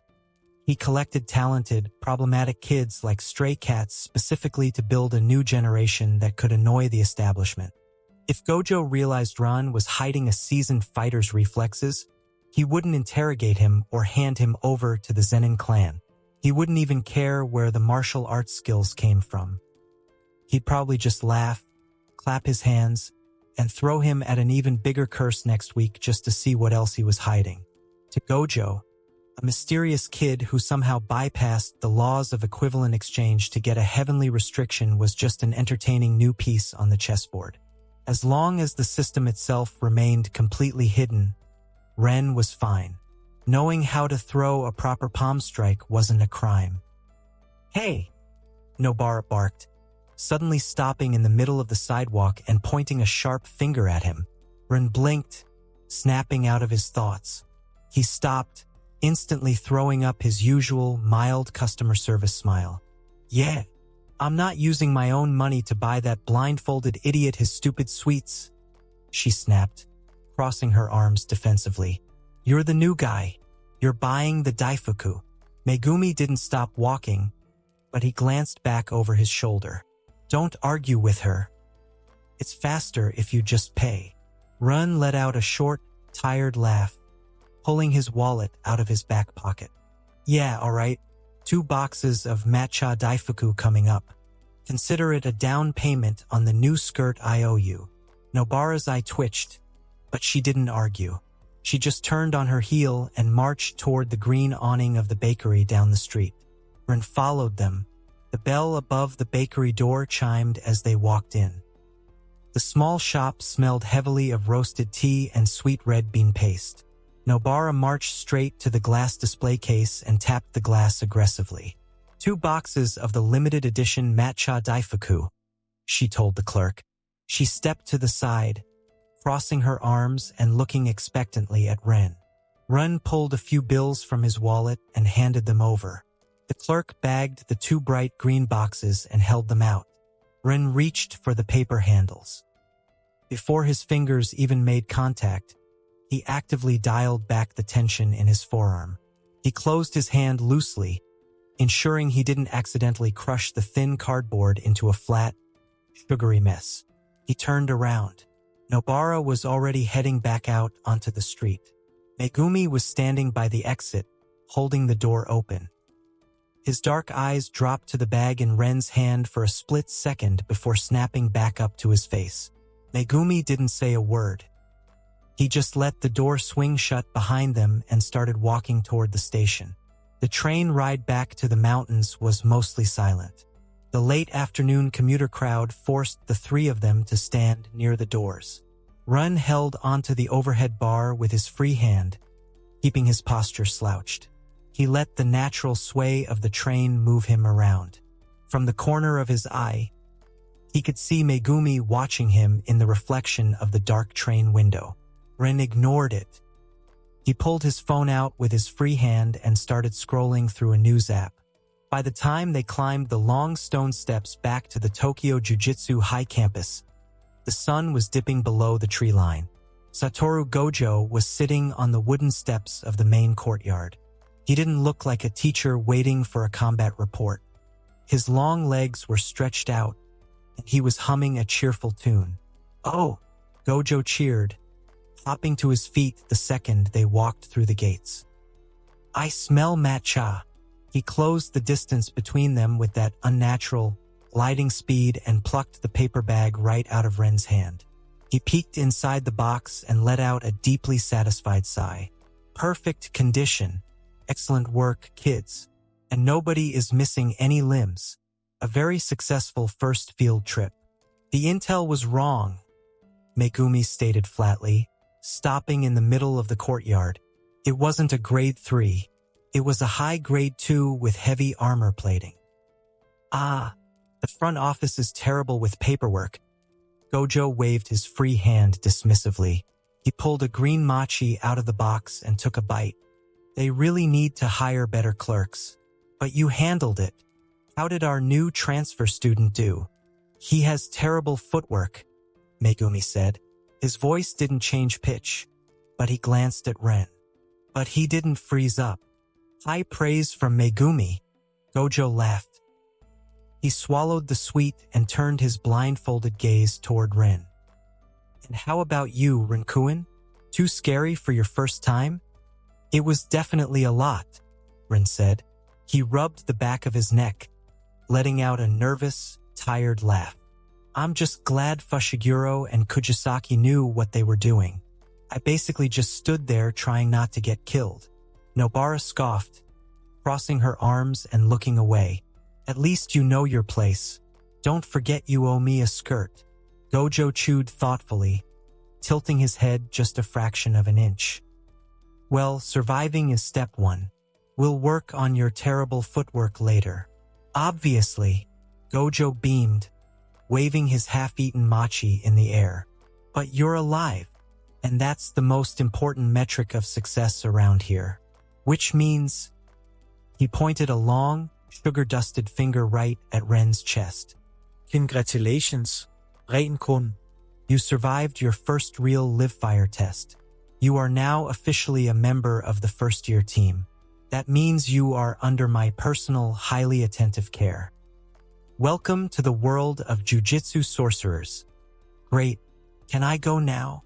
Nobara interrupted, her voice dripping with exhaustion and annoyance. She was already turning toward the dormitories.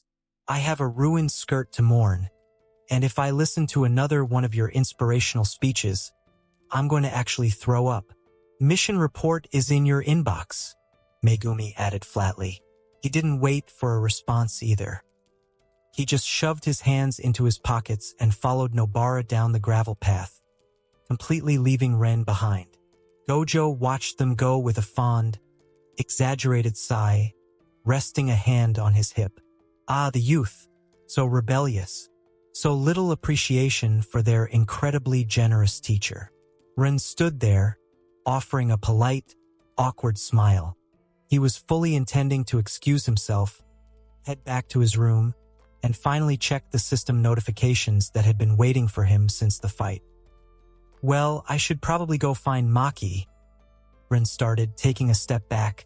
Before Ren could even process the movement, Gojo was standing right beside him. A heavy, long arm draped casually over Ren's shoulders, the weight of it suddenly pinning him in place. He let out a surprised, slightly confused noise, looking up at his new teacher. Gojo wasn't looking at the dorms anymore. He was looking down at Ren.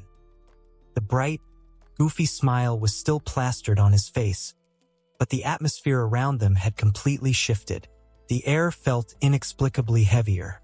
"Actually, Renkuen," Gojo said, his voice dropping just a fraction of an octave into something far more quiet and clinical. "Maki can wait. Let's take a little walk. You and I have something to talk about." Gojo steered him away from the dormitories, walking them down the wide dirt path lining the training grounds. The heavy pressure vanished, replaced by his usual bouncy energy. "So," Gojo began, tapping his chin, We established yesterday morning that you somehow managed to perfectly copy our dear Maki's physical stats through highly intimate physical contact. Ren kept his mouth shut. He just stared straight ahead, playing the part of the embarrassed teenager who didn't want to talk about his love life with a teacher. By the way, you do know what a heavenly restriction actually is, right? Gojo asked, tilting his head. Ren gave a stiff nod. Maki explained it. It's a biological trade-off. You lose your cursed energy, but your body gets stronger. Exactly, Gojo cheered. He stopped walking. His arm tightened around Ren's shoulders, pulling him in closer. Gojo leaned down until the black fabric of his blindfold almost brushed the side of Ren's face. A wide smile curled Gojo's lips. He dropped his voice into a loud whisper. Which makes me wonder, what if you slept with me? Do you think you'd be able to copy my ability? Ren stared at him. The sheer creepiness of the question overrode his plan to play dumb. His muscles tensed. Crunch. The gravel beneath Ren's boots kicked up in a sudden spray of dust. 1 second, Gojo's arm was resting on Ren's shoulders. The next, he was hugging empty air. Ren skidded to a halt 30 meters down the path. His boots dug into the dirt to stop his backward momentum. He crossed his arms over his chest, his face twisting in disgust. "Stay away from me, you creep," Ren called out. Gojo stood perfectly still. He slowly lowered his empty arm and turned his head to face Ren. His grin stretched wider.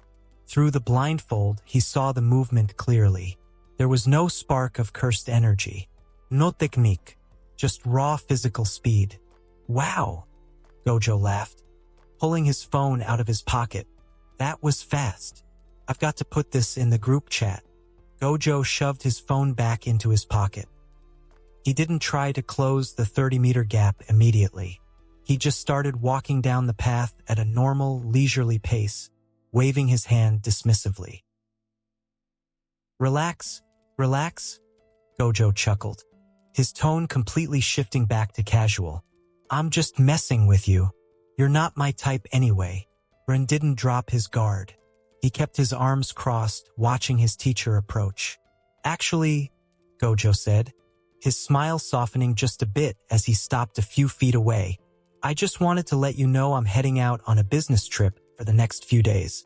Very boring, highly classified management stuff." Ren raised an eyebrow. "Okay. Have a good trip." "I will, but I can't exactly leave my brand new, incredibly talented student with nothing to do while I'm gone," Gojo pointed out. "And since you and Megumi obviously aren't going to be best friends right away, I found someone else to act as your teacher for the week." Ren frownede. "Maki can just..." Before Ren could finish the sentence, Gojo reached out. Ren's eyes tracked the movement, and his muscles fired to dodge, but the sheer, overwhelming speed of Satoru Gojo was completely unavoidable. Gojo's hand clamped firmly onto the collar of Ren's denim jacket. "He's a little rough around the edges, but he hits like a truck," Gojo announced cheerfully. The afternoon sun vanished. Ren's stomach lurched as the space around them violently compressed and expanded in a fraction of a second. The crisp mountain air was instantly replaced by the stale smell of old popcorn and damp concrete. Ren stumbled forward as Gojo let go of his jacket, his boots hitting a hard, dusty floor. He blinked, his eyes rapidly adjusting to the dim, flickering light. They were in a windowless underground room. Empty soda cans and snack wrappers littered a small coffee table. Against the far wall, a boxy CRT television was rolling the end credits of a movie. Sitting on a beat-up leather couch in front of the TV was a teenager with spiky pink hair, Yuji Itadori. Yuji was staring blankly at the screen. Tears were streaming down his cheeks. In his arms, he was tightly hugging a giant, incredibly ugly stuffed bear wearing boxing gloves. He sniffled loudly, aggressively wiping his nose with the back of his sleeve as he noticed them standing in the room. "Oh, hey, Gojo-sensei," Yuji croaked, his voice thick with emotion. He held up a DVD case. The dog. The dog waited for him every day, even after he died. Gojo clapped his hands together, entirely ignoring the emotional breakdown. Great job, Yuji. You finished the whole stack. I brought you a present to celebrate. Yuji blinked, his puffy eyes finally shifting from Gojo to Ren. A present? Ren just stood there. His face went completely, perfectly flat. The sheer absurdity of the situation drained every ounce of adrenaline right out of his system, leaving him staring at the crying kid on the couch with a look of profound, deadpan exhaustion. He knew exactly who this was. This was the vessel of Sukuna, the guy who was currently legally dead to the entire jiu-jitsu world. Ren stared at the tears on Yuji's face, then down to the ugly boxing bear clutched in his lap, and then back up to his face. Gojo wants me to learn how to fight. From him? There is absolutely no way. Yep, a training partner, Gojo announced, practically vibrating with excitement as he gestured broadly to Ren. Yuji, this is Ren. He just transferred in and he punches really, really hard. Ren, this is Yuji. He eats cursed objects and cries at dog movies. Yuji sniffled again, setting the ugly boxing bear down on the couch. He hastily wiped his eyes and stood up, offering Ren a bright, entirely genuine smile that stood in jarring contrast to his tear-stained face. Nice to meet you, Ren, Yuji said, bowing slightly. Sorry about the crying. Tachi, a dog's tale is it's really a masterpiece, you know? Ren stared at the kid, sliding his hands into his jacket pockets. Yeah, nice to meet you, man. Gojo threw an arm around Ren's shoulders, pulling him into a tight, conspiratorial side hug. The playful energy remained, but Gojo leaned down, his voice dropping to a whisper that was entirely audible to Yuji. Now, there is one tiny, teeny-weeny little catch to this arrangement, Gojo hummed. As far as the jiu-jitsu world is concerned, including Megumi, Nobara, Maki, and the higher-ups, Yuji is legally dead. Tragic heart incident at a detention center. Very sad. Ren blinkt. You hit a supposedly dead kid in a basement with a TV and a cursed corpse doll? Exactly. Gojo beamed, entirely unfazed by the absurdity of the statement. So you cannot tell anyone he's down here. Not a word to Maki. If you slip up, it'll completely ruin the surprise. The surprise? Yep. I'm going to spring him on the Tokyo and Kyoto students during the Goodwill event next month. Gojo let go of Ren, throwing his hands into the air as he visualized the prank. It's going to be hilarious. They're going to be so shocked. There will be tears of joy, dramatic hugs. It's going to be the perfect reunion present. Yuji rubbed the back of his neck, looking a little sheepish. Sensei says it's going to be a great icebreaker. Ren stared at Yuji. He looked at the earnest, slightly puffy-eyed smile on the kid's face, then up at Gojo, who was practically vibrating with self-satisfied delight. Ren's brain completely stalled out when faced with this level of social stupidity. Yeah, Ren muttered, his voice completely flat. He gave a slow, mechanical nod. Yeah, it's going to be a great icebreaker. Internally, Ren felt a profound wave of pity for the pink-haired kid. Gojo clearly hadn't considered the actual emotional ramifications of this prank. When Nobara and Megumi found out that their teacher had faked their friend's death and hid him in a basement watching movies while they were actively mourning him, there wouldn't be dramatic hugs. Nobara was going to hammer a nail directly into Yuji's skull, and Megumi was going to let his demon dogs eat whatever was left. Right? Gojo cheered, completely oblivious to Ren's internal dread. He clapped his hands together, the sound echoing sharply in the damp concrete room. Anyway, down to business. As I mentioned, I have a very boring, highly classified business trip to attend to for the next few days. I'm heading to Kyoto. Yuji gently set the ugly boxing bear on the coffee table next to a half-empty can of soda. Wait, Sensei, If you're leaving, who is going to watch the movies with me? I still have like 40 DVDs left. You're taking a break from the movies, Yuji? Gojo said, waving his hand dismissively. You've got a decent handle on the basics of cursed energy output now. It's time for practical field application. But since I can't be here to babysit, I called in a favor. A long, incredibly heavy sigh echoed from the concrete stairwell leading down into the basement. Ren turned his head. Heavy, measured footsteps clicked against the concrete floor. A tall man stepped out of the shadows and into the dim, flickering light of the TV. He didn't look like a jujitsu sorcerer. He was wearing a sharp, impeccably tailored tan suit over a blue dress shirt. A strange, spotted yellow tie was perfectly knotted at his collar. His blonde hair was neatly parted, and a pair of odd, completely opaque goggles rested over his eyes, hiding his expression. He exuded an aura of profound, bone-deep exhaustion. You told them I was a favor, the man said. His voice was deep, incredibly rigid, and entirely devoid of amusement. I am a contracted employee.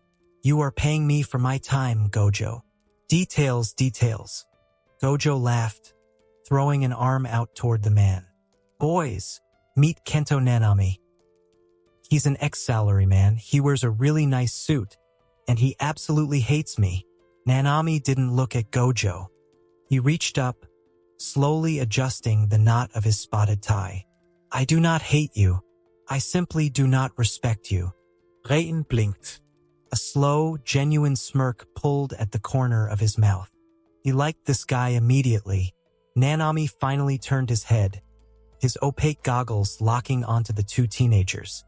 He looked at Yuji, the supposedly dead vessel of Sukuna, and then his gaze shifted to Ren. Even without the 6 eyes, a grade 1 sorcerer like Nanami could read the flow of energy in a room. He stared at Ren for a few long seconds, noting the absolute, jarring absence of cursed energy. Nanami let out another heavy breath, pinching the bridge of his nose beneath his goggles. A dead vessel and an unregistered anomaly. You are giving me a massive headache. They're good kids, Gojo promised, patting Ren hard on the shoulder. Yuji needs to learn how to track actual curses, and Ren just needs to learn how not to trip over his own feet while dodging. They're all yours. Gojo leaned in close to Nanami, completely ignoring the way the blonde sorcerer instinctively stiffened in distaste. Cupping a hand around his mouth, Gojo leaned down to whisper directly into Nanami's ear. Though, much like his earlier whisper, it was entirely audible to the rest of the room. Though, between you and me, Gojo murmured, his tone conspiratorial and thoroughly entertained, I have a teeny, tiny suspicion about our little anomaly over there. Nanami didn't turn his head. He just let out another slow, measured breath. Enlighten me. I think he's actually incredibly good at fighting, Gojo stage whispered, gesturing vaguely toward Ren with his thumb, like totally overpowered, but he's just acting like a clumsy newbie on purpose. He wants to look cool. Aura farming. He's just waiting for the perfect, dramatic moment where everyone is cornered and all hope is lost, just so he can suddenly reveal his true strength and save the day in slow motion. Nanami didn't move. He didn't even blink behind his opaque goggles. He just slowly turned his head to look at Gojo, the sheer, crushing weight of his deadpan stare practically tangible in the air. Aura farming, Nanami repeated flatly, the words sounding like they physically pained him to say. You believe this teenager is intentionally risking his life in a world populated by lethal, flesh-eating curses to farm aura. Exactly, Gojo chirped, pulling back with a bright, entirely genuine smile. It's a very classic protagonist trope, so, push him a little out there today. See if he dramatically blocks a fatal blow for you at the last second. Ren stared at the two adults. The profound wave of pity he had felt for Yuji just moments prior had officially transferred to Nanami. You know I can hear you, right? Ren said, his voice as flat as Nanami's. And for your information, he continued, crossing his arms and fixing the blindfolded sorcerer with an incredibly flat stare. I myself don't even know what happens half the time. It just happens, like some kind of instinct shit or an automatic reflex kicking in. Ren paused, clearing his throat slightly as he stubbornly held Gojo's gaze. And it is not totally about aura farming. The damp basement went completely silent. Nanami slowly turned his head away from Gojo, his opaque goggles locking back onto Ren. The sheer, crushing weight of the Grade 1 sorcerer's disappointment was practically suffocating. Not totally, Nanami repeated, his voice dropping into a register of profound, soul-deep exhaustion. That specific phrasing implies that looking cool is, in fact, at least a partial factor in your decision-making process during life-or-death combat. Ren shifted his weight, suddenly finding the cracks in the concrete floor very interesting. I'm a teenager.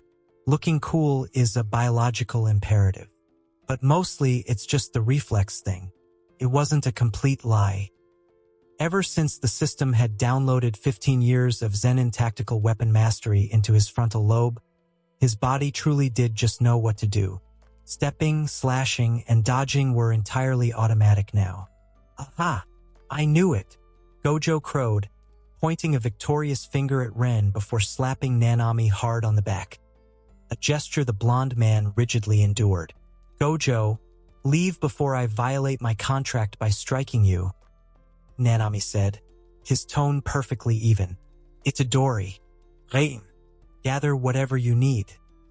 We are leaving in 3 minutes.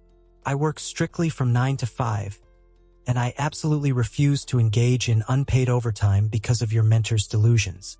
Nanami dropped his hand from his face. He stood perfectly straight, his posture screaming corporate efficiency.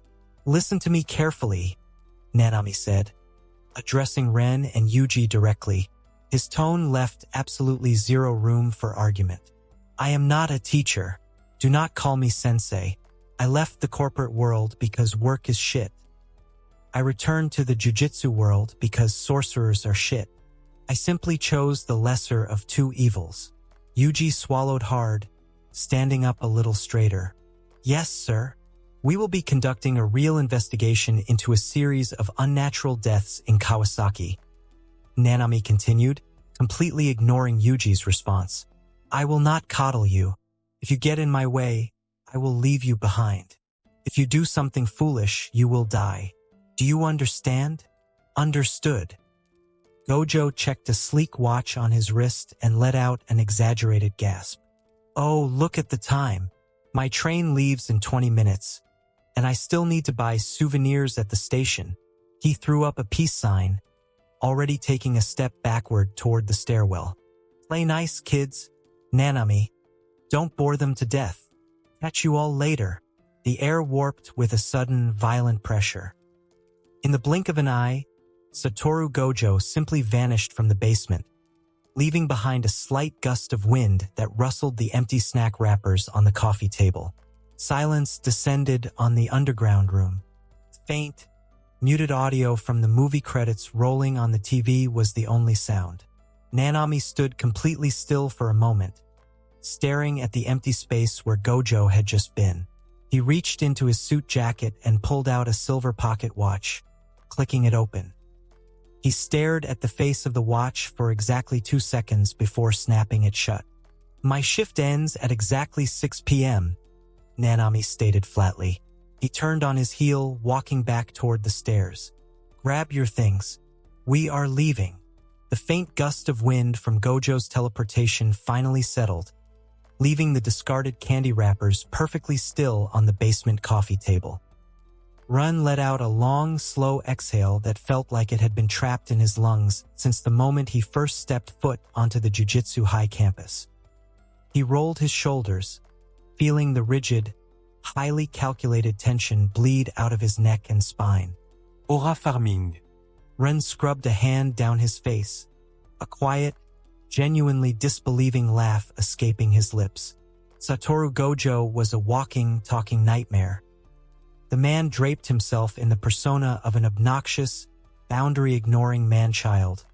But underneath the blindfold, he was terrifyingly perceptive. Gojo knew. He might not know about the system, the specific mechanics of Maki's heavenly restriction, or the 15 years of phantom tactical memories sitting in Ren's frontal lobe, but he definitively knew that Ren's clueless civilian routine was a complete and utter sham. And miraculously, Gojo didn't care. The damp, stale air of the basement gave way to the crisp afternoon sun as they climbed the concrete stairs. Nanami didn't look back to check if they were following. He just adjusted the cuffs of his suit jacket and merged seamlessly into the sidewalk traffic. Yuji scrambled up the steps a few seconds later, pulling a bright yellow hoodie over his head to cover his pink hair. He jogged a few steps to catch up, falling into place right beside Ren. "So," Yuji whispered loudly, leaning in with the earnest energy of a golden retriever. "You're a transfer student? I didn't know Jujutsu High took transfers this late." "Special circumstances," Ren replied smoothly, keeping his hands shoved deep in his jacket pockets. "Oh, I totally get that," Yuji nodded emphatically, offering a bright, sympathetic smile. "I'm technically scheduled for a secret execution, so I'm trying to lay low." Ren stopped walking for a split second. He stared at the kid. Yuji had just casually dropped his own impending death sentence like he was complaining about a difficult math test. "Right?" Ren muttered, forcing his feet to keep moving. "Good luck with that." Up ahead, Nanami stopped at the edge of a crosswalk. He didn't turn around, but his deep, incredibly rigid voice carried perfectly over the noise of the street. "If you two are going to treat this like a school field trip, I will leave you at the station." Yuji instantly straightened up, his mouth clicking shut. While they waited for the light to change, Run pulled his phone from his pocket. He tapped open her contact. His thumbs moved quickly over the glass screen. "Peyton, hey. Quick update. Your favorite teacher just teleported away and dumped me." He watched the screen. The read receipt popped up almost instantly. 3 gray dots appeared, vanished, and appeared again. "Maki, what? Satoru left? Where are you? Who did he leave you with?" Run kept his pace matched with Yuji, who was walking alongside him with his bright yellow hoodie pulled up. Ren's thumbs moved quickly over the glass screen. "Run with a guy in a tan suit. Says his name is Nanami, though he looks like he wants to go home. Up ahead." Nanami bypassed the ticket machines and walked straight toward the turnstiles. The sun was sitting low between the buildings now, casting long orange shadows across the pavement. The phone buzzed in Ren's hand. "Maki. Nanami? Kento Nanami? Maki. The blonde guy with the weird goggles?" "Reiten. Yeah?" "Maki. You're actually in good hands. He's a grade 1. Strict, but he won't use you as bait like Satoru would." "Where is he taking you?" The train ride blurred into a quiet walk through the neon-lit streets of Kawasaki. By the time they reached the basic business hotel Nanami had booked, the sky was completely dark. Nanami stopped in the narrow, fluorescent-lit hallway on the 4th floor and handed out 2 plastic keycards. "We meet in the lobby at exactly 7 a.m. tomorrow," Nanami stated, adjusting the cuffs of his suit jacket. "We will investigate the cinema where the bodies were found. Eat breakfast before you come down. I will not wait for you." "Got it, Nanami-sensei." Yuji beamed, clutching his keycard tightly. Nanami let out a heavy, bone-deep sigh and turned toward his own door. "I am not a teacher." Ren unlocked his room and pushed the door open. It was a cramped, standard single with a stiff bed and a tiny desk pushed against the wall. He kicked off his boots, tossed his denim jacket onto the chair, and dropped backward onto the mattress, staring up at the popcorn ceiling. He pulled his phone from his pocket. Instead of typing another text, he tapped the call button next to Maki's name and brought the phone to his ear. It rang twice before it clicked open. "You're not dead yet." Maki's voice came through the speaker. She sounded tired, but the familiar, guarded edge was gone. Not yet, Ren replied, shifting his weight to get comfortable against the stiff pillows. Your guy Nanami is definitely something else. He basically told us work is garbage, handed us pictures of twisted corpses, and told us to go to sleep. Maki let out a soft snort. I told you, he's a grade 1, but he treats this whole thing like a corporate desk job. Just do what he says and don't get in his way. He won't let anything happen to you. I'll keep my head down, Ren promised. As he listened, a faint, echoing sound filtered through the receiver, the distinct splash of running water and the hollow acoustics of a tiled room. Ren raised an eyebrow. Is that water? Where are you right now? The dorm bathroom, Maki replied. The sound of a faucet turning off echoed through the phone. Just washing my face. A slow smile pulled at the corner of Ren's mouth. He stared at the ceiling, perfectly picturing her standing in front of the mirror, likely wearing nothing but one of his oversized black t-shirts with damp hair clinging to her neck. In the bathroom, huh? Ren murmured, his voice dropping just a fraction into a familiar, teasing drawl. Shame I'm stuck in a cheap hotel in Kawasaki. I could have helped you wash your back after a long day of drills. The line went completely dead silent. Ren could practically hear the gears turning in her head, followed by the inevitable, brilliant red flush that was definitely creeping up her neck and painting her ears. I am going to hang up on you, Maki threatened. Her voice wavered dangerously, entirely lacking its usual lethal bite. You won't, Ren chuckled, closing his eyes. You'd miss me too much. You are an absolute idiot, she muttered. A soft rustling sound came through the speaker, like she was grabbing a towel. Her tone softened, the defensive anger melting away. But try not to get yourself killed tomorrow. Seriously, even with your new strength, curses don't play fair. I'll survive, Ren murmured, letting a lazy grin spread across his face. But honestly, my survival chances would skyrocket if I had some proper motivation. Motivation? Maki repeated flatly. What are you talking about? Just a picture, Ren said, shifting his weight on the stiff hotel mattress.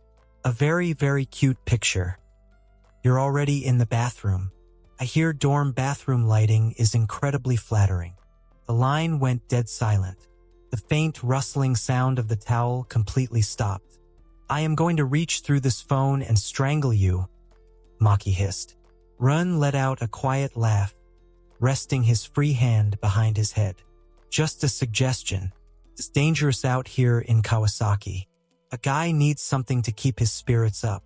You already saw me yesterday, you absolute creep. And it's been a very long 24 hours. He heard her let out a long, exhausted breath through the receiver. She wasn't actually mad, just aggressively flustered, likely staring a hole into her own reflection in the mirror right now. Go to sleep, Ren, she muttered. Think about the picture. He shot back effortlessly. Good night, idiot. The line clicked dead. Ren pulled the phone away from his ear, shaking his head with a slow chuckle. He tossed the device onto the empty pillow beside him and stared up at the ceiling, listening to the faint hum of the city traffic outside his window. Maki lowered the phone slowly, staring at the black screen as if it had personally offended her. The faint hum of the dorm bathroom's exhaust fan seemed deafening in the sudden silence. Idiot, she breathed out, though the word lacked any real heat. She turned toward the door, hesitated for a fraction of a second, and then flipped the heavy metal lock with a solid click. Just in case. Nobara had a terrible habit of barging in unannounced to borrow toothpaste, and Maki absolutely could not afford witnesses for what she was about to do. Stepping back toward the sink, she looked at her reflection in the mirror. Damp green hair clung stubbornly to her neck and collarbones. She was wearing one of Ren's absurdly large black t-shirts, the collar slipping haphazardly off one shoulder. She frowned, adjusting the fabric. Was this cute? She didn't do cute. She exorcised curses and hit people with polearms. She didn't know the first thing about taking a flattering picture. Whenever she tried to take a selfie, it usually just looked like a mugshot or a threat. What exactly constituted a very, very cute picture in his eyes? Anyway, biting the inside of her cheek, Maki unlocked her phone again and opened her browser. She felt ridiculously stupid as her thumbs hovered awkwardly over the digital keyboard. She glared at the screen, quickly and aggressively typing out cute pictures to send to a guy. She hit search, leaning against the counter as she waited for the page to load. She expected some harmless inspiration. Maybe a specific angle that didn't make her look so rigid, or maybe a stupid peace sign. The image results populated instantly. Maki stopped breathing. The grid of photos staring back at her were emphatically not innocent peace signs. They were girls biting their lips, strategically dropping bath towels, arching their backs on hotel beds, and wearing significantly less clothing than the oversized t-shirt she currently had on. The sheer amount of exposed skin, suggestive angles, and explicit posing made her brain completely short-circuit. Her entire face ignited. A violently hot flush swept over her cheeks, burning down her neck and painting the tips of her ears a brilliant, glowing red. "What the?" Maki choked out. She frantically fumbled with her phone as if the device had literally caught fire. She mashed the power button in a panic, slamming the phone face down onto the bathroom counter with a sharp smack.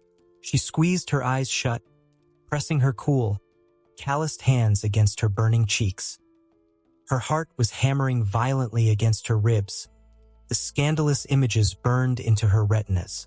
Did Rin think that was what she was going to send him? Did he actually expect her to drop her towel? And she let out a frustrated, incredibly flustered groan, leaning her forehead against the cool glass of the mirror. Ren was definitely going to die tomorrow. If a curse didn't finish him off in Kawasaki, she absolutely would the second he got back. Maki lifted her forehead from the cool glass of the mirror, letting out a long, deeply aggrieved sigh. She was not going to let him win, but she was definitely not copying those internet girls. She snatched her phone off the counter, quickly closing out the cursed browser tab before she could catch another glimpse of it. Opening the camera app, she aggressively propped the device against a bottle of hand soap on the mirror's ledge. She tapped the screen, setting a 3-second timer, and immediately stepped back. 3. She refused to look at the lens. 2. She raised her arms, gathering her damp green hair to twist it up out of her face. 1. She caught a spare black hair tie between her teeth. Her gaze focused on the tiled wall to her left. Flash. Maki grabbed the phone and glared at the screen. It wasn't a posed selfie. It was just her, looking off to the side, tying her hair up. But because her arms were raised, the hem of Ren's oversized black t-shirt had hiked up just enough to expose a sliver of her toned stomach, while the loose collar hung precariously off one shoulder, highlighting the sharp line of her collarbone. It wasn't explicit, but it felt dangerously, painfully intimate. Before she could overthink it and delete it, she hit send. Her thumb immediately jammed down on the microphone icon next to the chat bar to record a voice note. She needed to establish dominance before he got any ideas. "There. Here is your stupid photo," Maki's voice hissed into the receiver, her tone dripping with defensive venom to cover up how hard her heart was beating. "And don't you dare ever bother me to send you perverted photos like this again, you absolute creep. If you get distracted and die tomorrow, I'm going to track down your ghost and exorcise you myself. Go to sleep." She let go of the button, watching the little audio wave shoot across the screen. She instantly locked her phone, practically threw it onto her pile of clean clothes, and splashed cold water on her burning face. Miles away in Kawasaki, the quiet darkness of the cramped hotel room was broken by a sudden, bright buzz on the mattress. Ren shifted, rolling over to grab his phone. The screen illuminated his face in the dim room. He opened the chat and completely froze. The picture loaded. It wasn't a joke, and it wasn't her flipping off the camera like he had half expected. It was just Maki, raw, unguarded, wearing his clothes, with damp hair and a hair tie caught between her teeth. The casual, domestic intimacy of the shot felt like a direct hit to the chest. A slow, genuine smile spread across his face as he stared at the screen for a long moment. He noticed the voice note sitting right below the image and tapped the play button, bringing the phone speaker close to his ear. "Don't you dare ever bother me to send you perverted photos like this again, you absolute creep." Maki's aggressive, wavering voice filled the quiet space of the room, completely contradicting the soft vibe of the photo. Run let out a low, rough chuckle, shaking his head against the stiff pillow. Perverted? He looked back at the photo. She was literally just tying her hair up in a baggy t-shirt. If she genuinely thought that bearing an inch of her stomach and a shoulder was a perverted image, her imagination must have run wild while she was staring at the bathroom mirror. A highly amused, dangerous thought crossed his mind. If this was enough to make her flustered and defensive, what would she actually do if he asked for something genuinely explicit? She would probably short-circuit completely before trying to run him through with her spear. He tapped the screen, saving the photo to his camera roll. Run sat up against the stiff headboard, tossing his phone lightly in his hand. The faint glow of the neon city lights filtered through the gap in the thin hotel curtains, painting the cramped room in shadows. If Maki thought a sliver of stomach and a shoulder was scandalous, he was almost obligated to show her the real definition. With a soft chuckle, he grabbed the hem of his dark undershirt, pulled it over his head, and tossed it onto the tiny desk chair next to his denim jacket. He leaned back against the cheap pillows, opening the camera app and flipping it to the front-facing lens. The dim, shadowy lighting of the room actually worked perfectly. It cast sharp, contrasting lines across his shoulders and highlighted the defined ridges of his chest and abdomen. He shifted his weight, running his free hand through his hair to leave it effortlessly messy, and offered the camera a lazy, utterly unapologetic smirk. Snap. He looked at the preview on the screen. Yeah, that was definitely going to cause a catastrophic system failure back at the Jiu-Jitsu High dorms. Still grinning, Ren attached the image to their chat thread. His thumbs moved swiftly over the keyboard as he typed out his reply to her furious voice note. "If you absolutely refuse to send me actual, perverted images, then obviously I'm going to have to pick up the slack. You're welcome, boss. Sweet dreams." He hit send. The image flew across the screen, the little "delivered" text popping up underneath it almost instantly. Run locked his phone and tossed it onto the nightstand, letting out a satisfied breath as he slid down under the thin hotel covers. He closed his eyes, crossing his arms behind his head. He could already picture her violently throwing her phone across the bathroom tiles the second she opened the chat. Surviving Kawasaki tomorrow was going to be a breeze compared to the absolute hell Maki was going to unleash on him the moment he stepped foot back on campus. And honestly, he couldn't wait. The harsh buzzing of the hotel alarm clock cut through the cramped room at 6 a.m. Run reached out from under the thin covers and slapped the snooze button. He rubbed his eyes, adjusting to the faint gray light filtering through the gap in the curtains. He grabbed his phone from the nightstand. No new messages from Maki. She probably went to sleep right after sending that threat. He smiled, tossing the phone back down. He sat up, resting his bare feet on the cold carpet. The hotel was completely silent. Nanami was probably already awake, dressing in his tailored suit, and Yuji was likely still passed out down the hall. More importantly, Satoru Gojo was hundreds of miles away in Kyoto. For the first time in 48 hours, nobody was watching him. "System," Rin muttered. The translucent blue panel materialized in the dim room. A backlog of notifications sat waiting for him. He hadn't actually checked his interface since the fight in the abandoned building yesterday afternoon. Gojo had whisked him away to the basement before he had the chance to look at anything. Run tapped the glowing alert icon. Achievement unlocked. First Cursed Spirit Kill, Grade 2. Reward acquired, 1,000 system points. Standard extermination yield. Grade 2 Cursed Spirit equals 50 system points. Ren let out a slow breath. He swiped down to check his totals. Current balance, 6,095 system points, over 6,000 points. He leaned back against the stiff headboard, crossing his arms. It was a massive jump from grinding garbage tier curses in Haryuku for 5 points a pop. He brought up the upgrade menu. He already knew bumping his Tanto, the Wraithsfang, from a grade 2 to a grade 1 tool cost 5,000 points. He finally had enough to do it, but he hesitated. The Wraithsfang gave him the ability to see curses. It was essential, but it was still just a 14-inch knife. Getting close enough to punch that armored gorilla curse yesterday had almost gotten his head ripped off. He needed actual reach. Inventory, he said quietly. The gray grid appeared. In the second slot sat the reward from his Jujutsu High admission. Ren glanced at the hotel door. The deadbolt was locked. Gojo wasn't going to teleport through the ceiling to poke his nose into his business. And Nanami explicitly didn't care what they did as long as they were in the lobby by 7. It was safe. He selected the second slot. Space warped slightly near his right hand. Run reached out and closed his fingers around a tightly wrapped hilt.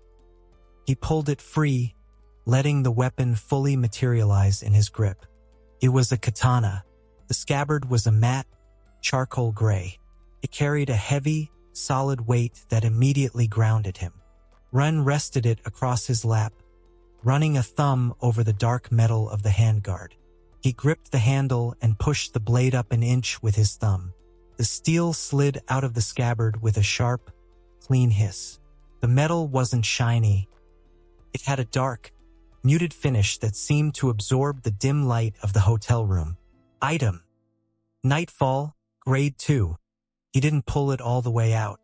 The hotel room was way too cramped to swing a sword, and he didn't want to risk cutting the cheap desk in half with his raw strength. He snapped the blade back into the scabbard with a solid click. Ren stared at the blue screen floating above the bed. He had 6,095 points. Upgrading Nightfall to Grade 1 would likely cost the same 5,000 points. A Grade 1 weapon could cut through armored curses without getting wedged in the bone. But if he spent the points on the sword, the Wraithsfang stayed at Grade 2. He tapped his fingers against the dark scabbard resting on his legs. He needed to make a choice before he walked downstairs to meet Nanami. Kawasaki was a live investigation. If they ran into something worse than a Grade 3 today, a basic knife wouldn't be enough. The Wraithsfang had already served its primary purpose. It allowed him to perceive cursed spirits despite his heavenly restriction. That passive ability alone made it invaluable, but a 14-inch blade was a serious liability against larger, faster, or heavily armored targets. If he tried to punch through the thick hide of a Grade 2 or Grade 1 curse with a knife, he'd have to get right inside their guard. That was a gamble he couldn't afford to take, especially not in a live investigation where Gojo wasn't hovering in the rafters to bail him out. "System," Rin commanded, his voice barely a murmur in the quiet room. "Upgrade Nightfall."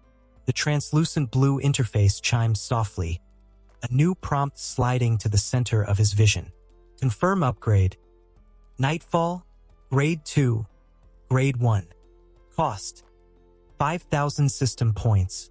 I/N. Ren didn't hesitate. It tapped E. The interface blinked. Processing. Current balance: 1,095 system points. The change was instantaneous. The heavy, solid weight across Ren's lap suddenly spiked, the mass of the weapon shifting and recentering itself with frightening precision. A pulse of dense, suffocating cursed energy washed over his skin, raising the hairs on his arms before it rapidly condensed and sucked back into the weapon. The matte, charcoal gray scabbard seemed to darken, drinking in the faint morning light filtering through the window. Run wrapped his hand around the hilt. The grip felt perfectly contoured, almost as if it had molded itself to the exact dimensions of his palm. He pushed the handguard up with his thumb. JJK. The blade slid free. It didn't gleam. The steel was forged from something entirely different now. The spine of the blade was a deep, abyssal black, fading into a chilling, crystalline silver at the razor-thin edge. Faint, jagged veins of dark, cursed energy actively drifted just beneath the surface of the metal, like ink suspended in water. Item: Nightfall, Grade 1. Description: a high-tier curse tool forged from heavily concentrated negative energy and rare steel, capable of effortlessly severing dense cursed armor. Its blade produces a localized damping field that prevents curses from immediately regenerating severed limbs. Run let out a low whistle, staring at the notification. Anti-regeneration. Now that is worth $5,000. He snapped the blade shut. The click echoed sharply in the small room, the oppressive hum of the weapon instantly vanishing the moment it was fully sheathed. He didn't need to carry it around in a bulky guitar case like Maki did with her polearms. He tapped the second slot in his inventory grid. Space warped around his hand, and Nightfall vanished, safely stored away until he needed to summon it with a thought. Ren glanced at the digital clock on the bedside table. 6:42 a.m. Time to go to work. He stood up, stretching his arms over his head until his shoulders popped. He grabbed a clean black t-shirt from his duffel, pulled it on, and shrugged into his heavy jacket. The hallway was silent, smelling faintly of cheap carpet cleaner and old smoke. When Run stepped out of the elevator and into the small, fluorescent-lit lobby on the ground floor, he wasn't surprised to see Nanami already there. He was checking his watch, his expression locked into its default state of absolute exhaustion. Yuji was sitting on one of the stiff lobby chairs, practically vibrating with energy despite the early hour, a half-eaten convenience store melon pan in his hand. "Morning," Ren said smoothly, walking over and shoving his hands into his jacket pockets. Nanami looked up from his watch. 6:48 a.m. "You are early," Nanami noted, his tone flat but carrying a faint trace of approval. "Good. Punctuality is one of the few things in this world that actually matters." "I try my best," Ren replied, offering a lazy half-smile. "Hey, Rein." Yuji chimed in, swallowing his bite of bread. "Did you sleep well? I was out cold the second my head hit the pillow." "Slept like a rock," Ren lied effortlessly, thinking of his significantly depleted system balance and the furious voice note currently sitting in his phone's chat history. Nanami adjusted his strange, spotted goggles and pushed the glass doors open, stepping out into the cool, gray morning air of Kawasaki. "Let's move," Nanami ordered, not looking back. The walk to the Kinema Cinema was a short, quiet trek through the waking streets of Kawasaki. The gray concrete and muted morning light. Rin didn't offer any small talk, perfectly content to be the silent observer while Yuji peppered Nanami with questions about the investigation. They arrived just past 7. The theater looked entirely unremarkable, save for the web of bright yellow caution tape barricading the main entrance and the 2 uniformed police officers standing guard. Nanami didn't break stride. He reached into the inner breast pocket of his suit and produced a leather-bound badge, flashing it. The local cops barely glanced at the forged detective badge provided by Jujitsu High before dutifully lifting the tape. Inside, the lobby was dim and cold, smelling faintly of stale buttered popcorn, industrial bleach and copper. "This is the primary location," Nanami stated, his voice flat as he pulled a manila folder from his briefcase and handed it to Yuji. 3 high school students were found dead in Theater 4. Yuji took the folder, his eyes widening slightly as he looked at the crime scene photos. Ren caught a glimpse over the kid's shoulder. Grotesquely warped, ballooned faces that no longer looked human. Ren didn't react, keeping his expression carefully blank. He already knew exactly who caused it. Mojito. Gross, isn't it? Nanami said, completely unfazed. But we are not here to play detective with the bodies. We are here to track the culprit. Itadori, what do you know about residuals? They're like footprints left behind by cursed energy, Nanami explained smoothly, his eyes scanning the dark, empty rows of theater for. When a curse operates, it leaves a trail. Our job is to follow it. Yuji squinted hard, leaning forward so far he almost tipped over. I don't see anything. Focus cursed energy into your eyes, Itadori, Nanami instructed patiently. Yuji squeezed his eyes shut, grunted softly, and popped them open. Oh, I see it. It looks like glowing slug trails, going right up those stairs. Correct, Nanami said, turning toward the emergency exit. He didn't bother asking if Ren could see them. He likely assumed Satoru had already vetted Ren's basic sensory capabilities. Stay behind me, and do not engage unless I explicitly order you to. They pushed through the heavy fire doors and began the long climb up the concrete stairwell. The air grew colder the higher they went, the thick scent of industrial bleach fading into the smell of stagnant water and ozone. The climb to the roof ended exactly as Ren knew it would. The heavy metal door banged open, and two grotesque, warped figures lunged from the shadows of the air conditioning units.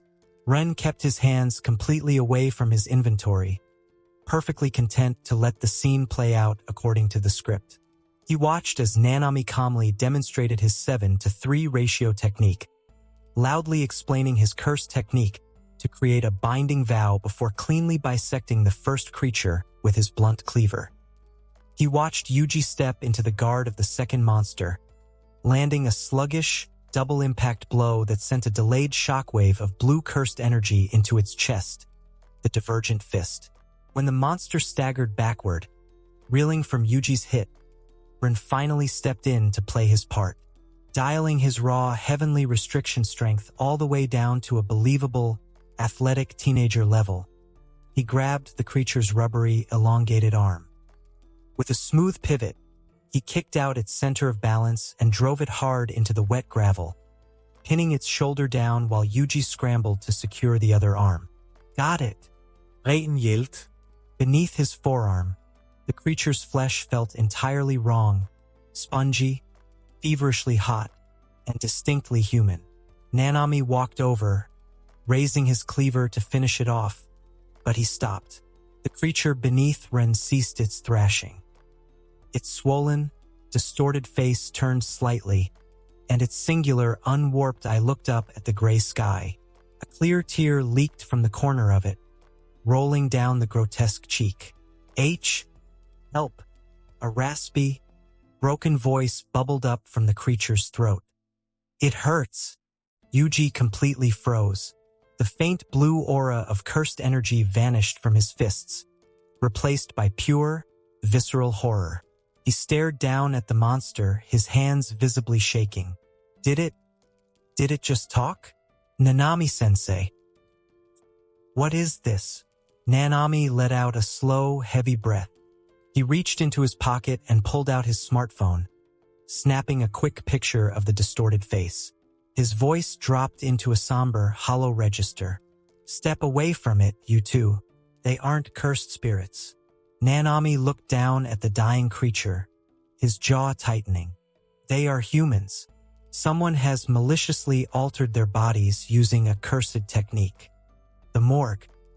The sterile, chemical smell of Shoko Yeri's morgue at Tokyo Jujutsu High was a stark contrast to the damp roof in Kawasaki. Ren stood quietly in the corner of the cold examination room, his hands shoved deep into his jacket pockets. He watched silently as Shoko pulled the white sheet over the mutated corpses resting on the metal autopsy tables. Nanami is correct, Shoko confirmed, pulling down her surgical mask to light a cigarette. She exhaled a thin stream of smoke toward the ceiling. These are ex-humans, but you don't need to feel guilty, Itadori. You didn't kill them. They died of physiological shock from the mutations. They were already dead the moment their souls were altered. Yuji stood over the metal tables, his head bowed. His fists were clenched so hard his knuckles had turned stark white. The golden retriever energy was completely gone, replaced by a dark, unadulterated rage at the sheer loss of innocent life. Who would do something like this? Yuji asked, his voice trembling with anger. Nanami adjusted his spotted tie, his demeanor shifting from the exhausted ex-salaryman to a focused, lethal sorcerer. He recognized the boy's genuine fury and, in his own rigid way, decided to channel it. Our target intentionally manipulated the residuals to lead us into that trap on the roof, Nanami explained, turning toward the door. This is no longer a simple extermination. We will need to use maximum effort to find this curse. Ren let out a slow, silent breath. The plot was officially locked in. I have tracked down a potential location for their hideout, Nanami continued, his gaze flicking between Yuji and Ren. However, I will investigate it alone. Wait, alone? Yuji protested, his head snapping up. Let us come with you.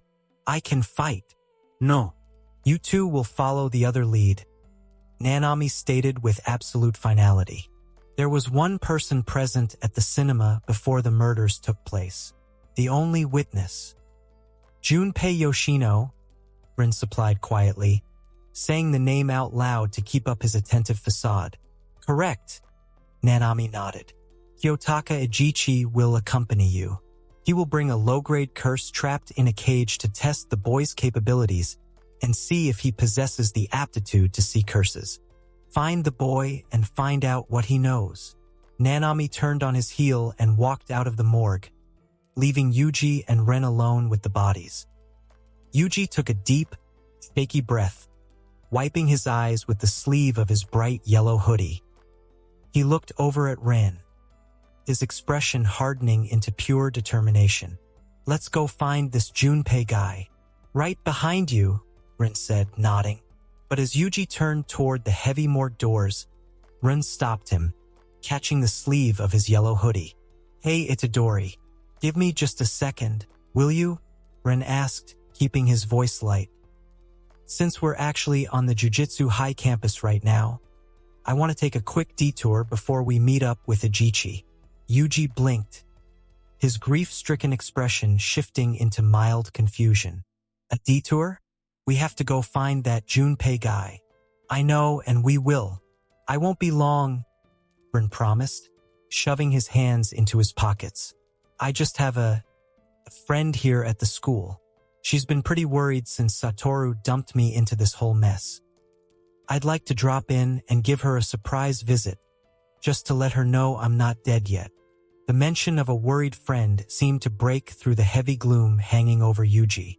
The golden retriever energy flickered back to life just a fraction. He offered a small, understanding smile. Oh, yeah, of course. Yuji nodded emphatically. That makes sense. Go let her know you're okay. I'll go find Ejichi and wait for you by the cars. Take your time, Rin. Thanks.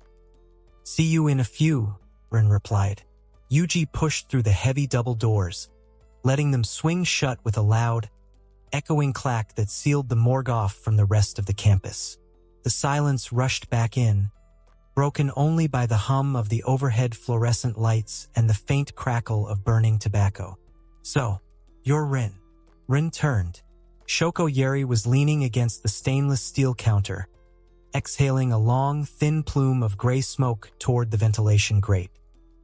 Her brown eyes lazily scanned him from head to toe, dissecting him with the clinical, entirely unfiltered gaze of a woman who had seen literally everything.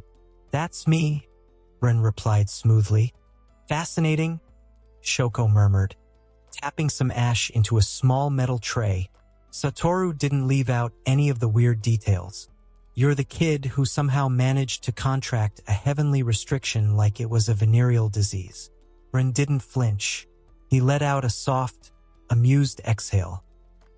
He knew Satoru Gojo had absolutely zero filter, and considering Shoko was the school's primary physician and foremost expert on reverse curse technique, Of course, Gojo would have briefed her on a physiological anomaly as insane as Ren's. Gojo talks a lot, doesn't he? Ren replied, a slow, easy smile spreading across his face. But yes, it's kind of like that. Shoko took another drag of her cigarette, her eyes narrowing just a fraction as the smoke curled around her face. Her gaze lingered on his features, taking in the sharp jawline, the effortless posture, and the intense, magnetic pull of his preternaturally handsome trait. Well, I can certainly see how you pulled it off, Shoko commented casually, her tone completely deadpan. You're ridiculously pretty. Satoru was actually pouting about it in the staff room yesterday. Complained that his title of most handsome was under serious threat. Run let out a genuine chuckle, shaking his head. Honestly, though, Shoko continued, tilting her head, I'm less surprised by the impossible biological transfer and more surprised by the logistics. How on earth did a normal guy like you manage to tame Maki Zenin? That girl is basically a walking cactus. Instead of answering immediately, Rin casually walked over to an empty metal examination table, making sure to pick one that didn't currently have a mutated corpse on it. He hopped up, sitting on the cold steel edge with his legs dangling, perfectly relaxed in the presence of the veteran sorcerer. He looked directly at her, his dark eyes studying her face. You've got terrible dark circles, Doctor, Rin pointed out seamlessly, completely pivoting the conversation. Shoko blinked, temporarily thrown off by the sudden shift. Then, a dry, cynical smirk pulled at the corner of her lips. She brought the cigarette back up to her mouth. Occupational hazard, Shoko replied, her voice dripping with the laid-back, bone-deep exhaustion of someone who hadn't slept a full 8 hours in a decade. Idiots keep getting themselves chopped up, exploded, and cursed. I have to stay awake to put them all back together. Caffeine, nicotine, and stress are basically my primary food groups at this point. You should let me buy you a decent coffee sometime, Ren offered effortlessly, offering a lazy smirk. A peace offering for the extra paperwork my existence is probably causing you. Shoko snorted, shaking her head as she crushed the end of her cigarette into the ashtray. Careful, kid. Flirting with the school doctor is a dangerous game when your girlfriend carries a naginata. Go see Maki before she assumes you got eaten by a curse. Rin chuckled softly, slipping off the cold metal table. The soles of his boots barely made a sound against the linoleum floor. He turned toward the heavy double doors, shoving his hands casually back into his jacket pockets. I wasn't flirting, Doctor, Ren said, his tone losing that lazy, teasing edge, dropping into something much more grounded and sincere. He paused with his hand resting on the metal push bar of the door, looking back over his shoulder. The harsh, fluorescent lighting of the morgue should have washed him out, but it only seemed to highlight the sharp, magnetic pull of his features. Break time equals 0. 5s/. His dark eyes met hers, completely stripping away the usual chaotic banter of the jujitsu world. Satoru is Satoru, and the students are just kids, Rin said softly. They're all so used to you miraculously putting them back together that they forget you're human too. They just expect you to always be here, awake and ready. Rin offered a small, genuinely warm smile. It wasn't the arrogant smirk of a confident guy. It was the quiet, understanding look of someone who actually paid attention. Someone needs to look out for the person holding everyone else together, he added quietly. The coffee offer stands. Try to get some actual sleep, Shoko. With that, he pushed the heavy door open and slipped out into the hallway. The door swung shut behind him with a solid clack, leaving the morgue in complete silence once again. Shoko stood entirely still by the stainless steel counter. She stared at the closed door, the faint smell of burnt tobacco hanging in the air. For a long, quiet moment, she didn't move to light another cigarette. She didn't move to process the paperwork for the 2 mutated bodies on her tables. She just blinked, a strange, unfamiliar tightness gripping her chest. For the first time in years, the bone-deep, cynical exhaustion that usually shielded her felt completely bypassed. It wasn't just his absurdly good looks or the smooth delivery. It was the fact that he had looked right past the reverse curse technique dispenser label that literally everyone else in this society slapped onto her. A slow, sudden warmth bloomed in her stomach, rising up to paint a very faint, uncharacteristic flush across her cheeks.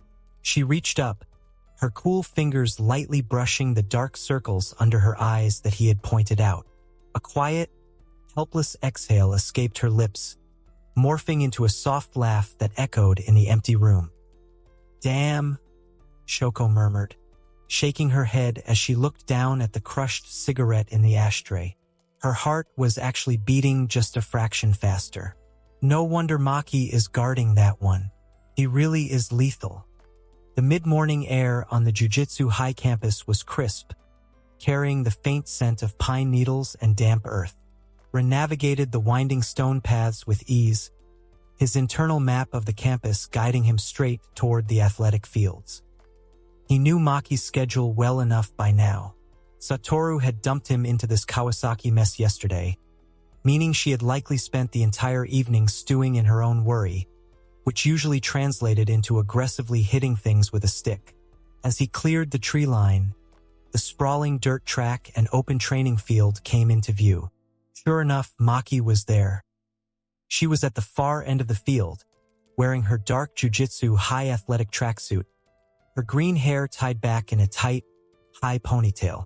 She was moving through a series of complex polearm katas with a wooden naginata. The sharp, rhythmic whoosh of the wood slicing through the air carried across the field. She was moving with blistering speed, her footwork flawless, her expression locked in a terrifying scowl. Panda was sitting on a stone bench nearby, casually chewing on a bamboo stalk, while Toji Inumaki was stretched out on the grass, scrolling on his phone. Rin leaned against the chain-link fence, a slow grin spreading across his face as he watched her. She looked incredible, furious but incredible. He didn't call out right away. He just watched the fluid, violent grace of her movements, feeling the familiar, grounding pull in his chest that only she managed to bring out of him. After a minute, Panda's ears twitched. The cursed corpse turned his large, furry head toward the fence line. His black and white face lit up in recognition. "Oh hey, it's Ren," Panda called out happily, waving a massive paw. Toji sat up immediately, pulling his collar down. "Help!" The sharp crack of wood hitting a target dummy instantly ceased. Maki froze mid-swing. She slowly lowered the wooden naginata, turning toward the fence. When her dark eyes locked onto Ren leaning casually against the chain link, the deep, lethal scowl vanished from her face, replaced by a momentary look of pure, unguarded relief. But true to form, she quickly suppressed it, her posture stiffening defensively. Ren pushed off the fence, casually walking onto the grass toward her, his hands shoved deep into his denim jacket pockets.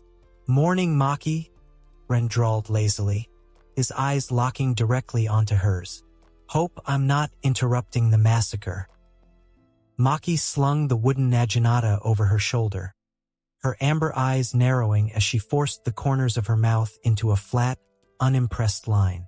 She wasn't about to let Panda and Toji see her practically collapse with relief. "You're late," Maki said smoothly, her voice carrying that familiar, bossy edge. "I thought Nanami would have worked you into the ground by now." "He tried," Rin smirked, stopping a few feet away and keeping his hands casually shoved in his pockets. "But Satoru told me to come find you. Said I needed a proper cursed tool if I'm going to be running around Kawasaki, and that you were the best person to ask." Maki let out a short, haughty scoff, though a spark of genuine pride flashed in her eyes. She turned her head, glaring at the 2 second years behind her. "Panda, Toji, stop slacking off. 100 laps around the perimeter now." If you stop running before I get back, you're doing another 100. Salmon, Toj muttered, immediately taking off at a brisk jog. Tyrant? Panda grumbled, but the giant cursed corpse obediently followed suit, his heavy footfalls echoing across the dirt track. Maki turned back to run, nodding her head toward the main campus buildings. Follow me. If you're going to survive this week, we need to get you something that actually hits hard. Ren fell into step behind her as they walked toward the campus armory. The heavy wooden doors creaked loudly as Maki pushed them open, leading him into the dim, weapon-lined room. The air smelled of old wood, polishing oil, and cold steel. The absolute second the heavy door clicked shut, the tough, authoritative act completely evaporated. Before Ren could even take a look at the racks of cursed tools, Maki moved. She closed the distance in a blur of athletic speed, her calloused hands shooting out to grab the front of his black t-shirt. Ren let out a short breath of surprise as she shoved him backward. His spine hit the solid wooden wall of the armory with a dull thud. Maki pinned him there, stepping perfectly into his space. She tilted her head up, her face hovering mere inches from his. Her amber eyes were intense, searching his face up and down for any sign of a scratch or injury. So, Maki breathed, her voice dropping into a low, dangerous whisper. That idiot Gojo really didn't give you any weapon to defend yourself out there? Ren blinked, his hands coming up to rest lightly on her waist. He played his part perfectly. Yeah, he murmured, offering a sheepish smile. He just gave me these cool glasses to kind of see the curses. Said I'd figure the rest out. Maki stared at him for a long, heavy second. Ren braced himself, fully expecting her to go on a murderous, destructive rant about her teacher's absolute negligence and how close Ren had been to dying. Instead, the fierce tension in her shoulders melted. A slow, incredibly soft smile broke across her face. It wasn't her usual smirk. It was genuine, warm, and entirely relieved. She let go of his shirt, her hands sliding down his chest to rest lightly against his sides as she took a half step back, clearly just glad he was standing in front of her in one piece. Ren stayed pinned against the wall, utterly bewildered. He stared down at her, his mind running a frantic calculation. She was smiling. She wasn't angry. She wasn't currently trying to throttle him or break his fingers. Did she not see the message? Ren thought, his pulse suddenly spiking for a completely different reason. There is absolutely no way she saw that picture I sent last night and is acting this calm. He cleared his throat, trying to keep his voice perfectly level to mask his sudden panic. Hey, Maki, just out of curiosity, Ren asked, his eyes narrowing slightly as he studied her relaxed expression. Where is your phone right now? My phone? Maki blinked, her amber eyes reflecting pure confusion at the sudden, completely derailed subject. She crossed her arms defensively, a faint pink returning to her cheeks as she remembered how their conversation had ended last night. I threw it on my bed after I sent that voice note, and it died overnight. It's plugged into the wall in my dorm. Why? Ren let out a silent, massive internal breath of relief. She hasn't seen it yet. No reason, Ren said smoothly, his trademark teasing smirk sliding right back into place as his hands settled comfortably on her hips. Just making sure I have your full, undivided attention. Maki scoffed, rolling her eyes, but she didn't step back. You're lucky Satoru isn't here, or I'd let him throw you in a room with a grade 2 just to wipe that smug look off your face. Actually, Ren murmured, letting his tone drop into something a bit more serious. He ran his thumbs lightly over the fabric of her track jacket. That brings up something else I need to tell you about this whole heavenly restriction transfer thing. Maki's expression instantly sobered. What? Is something wrong? Does it hurt? No, nothing like that, Ren reassured her quickly, keeping his voice grounded. It's just, Yesterday, when Nanami was fighting those things on the roof, one of them lunged at me, and Maki, I didn't even have to think. My body just moved. He looked down at his hands, playing the bewildered civilian perfectly. I knew exactly how to pivot, where to shift my gravity, how to pin it. It's like I suddenly have years of martial arts beaten into my brain. I think I got your fighting instincts, too. Maki stared at him. Her lips parted slightly in shock before she let out a long, heavy sigh, bringing a hand up to pinch the bridge of her nose. Of course, she muttered, shaking her head. If my raw physical specs managed to transfer over through a biological binding vow. Yes, it makes a twisted sort of sense that the muscle memory permanently etched into those muscles came with it. She looked up at him, a mix of exasperation and genuine relief in her eyes. Well, at least I don't have to teach you how to throw a punch from scratch. That saves me a few weeks of miserable training. See? I'm already making your life easier. Rin chuckled, his chest vibrating against hers. He didn't give her a chance to fire back a sarcastic retort. Shifting his weight against the solid wooden wall, Rin slid his hands from her hips to the small of her back, pulling her flush against his chest. Maki let out a soft, surprised breath, her hands instinctively coming up to rest flat against his collarbone. The air in the dim, weapon-lined room suddenly felt incredibly heavy. The faint scent of polishing oil and cold steel faded beneath the warm, familiar scent of her shampoo. Run tilted his head down, his dark eyes locking onto hers. I missed you, he murmured, the teasing edge completely gone. Maki's breath hitched. The last of her rigid, combat-ready tension completely melted away. It hasn't even been 2 days, idiot, she whispered, her voice incredibly soft. Still too long.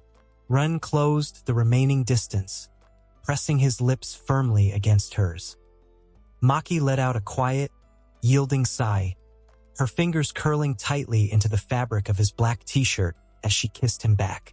The kiss started slow, a gentle reunion, but the heat of their previous nights together flared up instantly. Run parted her lips, his tongue sliding smoothly against hers in a deep, familiar rhythm that made her head spin. Maki melted against him, her powerful frame pressing heavily into his as the kiss deepened.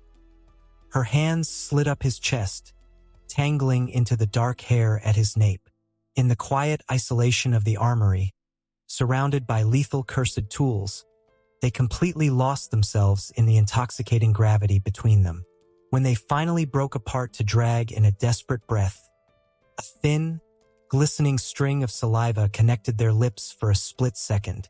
Maki's chest heaved, her amber eyes hazy and thoroughly darkened. She didn't step back. Instead, she let her forehead drop heavily against his shoulder, burying her face in the crook of his neck to hide her brilliant crimson flush. She took a few deep, steadying breaths, letting the frantic hammering of her heart slow against his ribs. Rin smiled, wrapping his arms securely around her and resting his cheek against the top of her green hair. After a long, comfortable minute, Maki finally cleared her throat.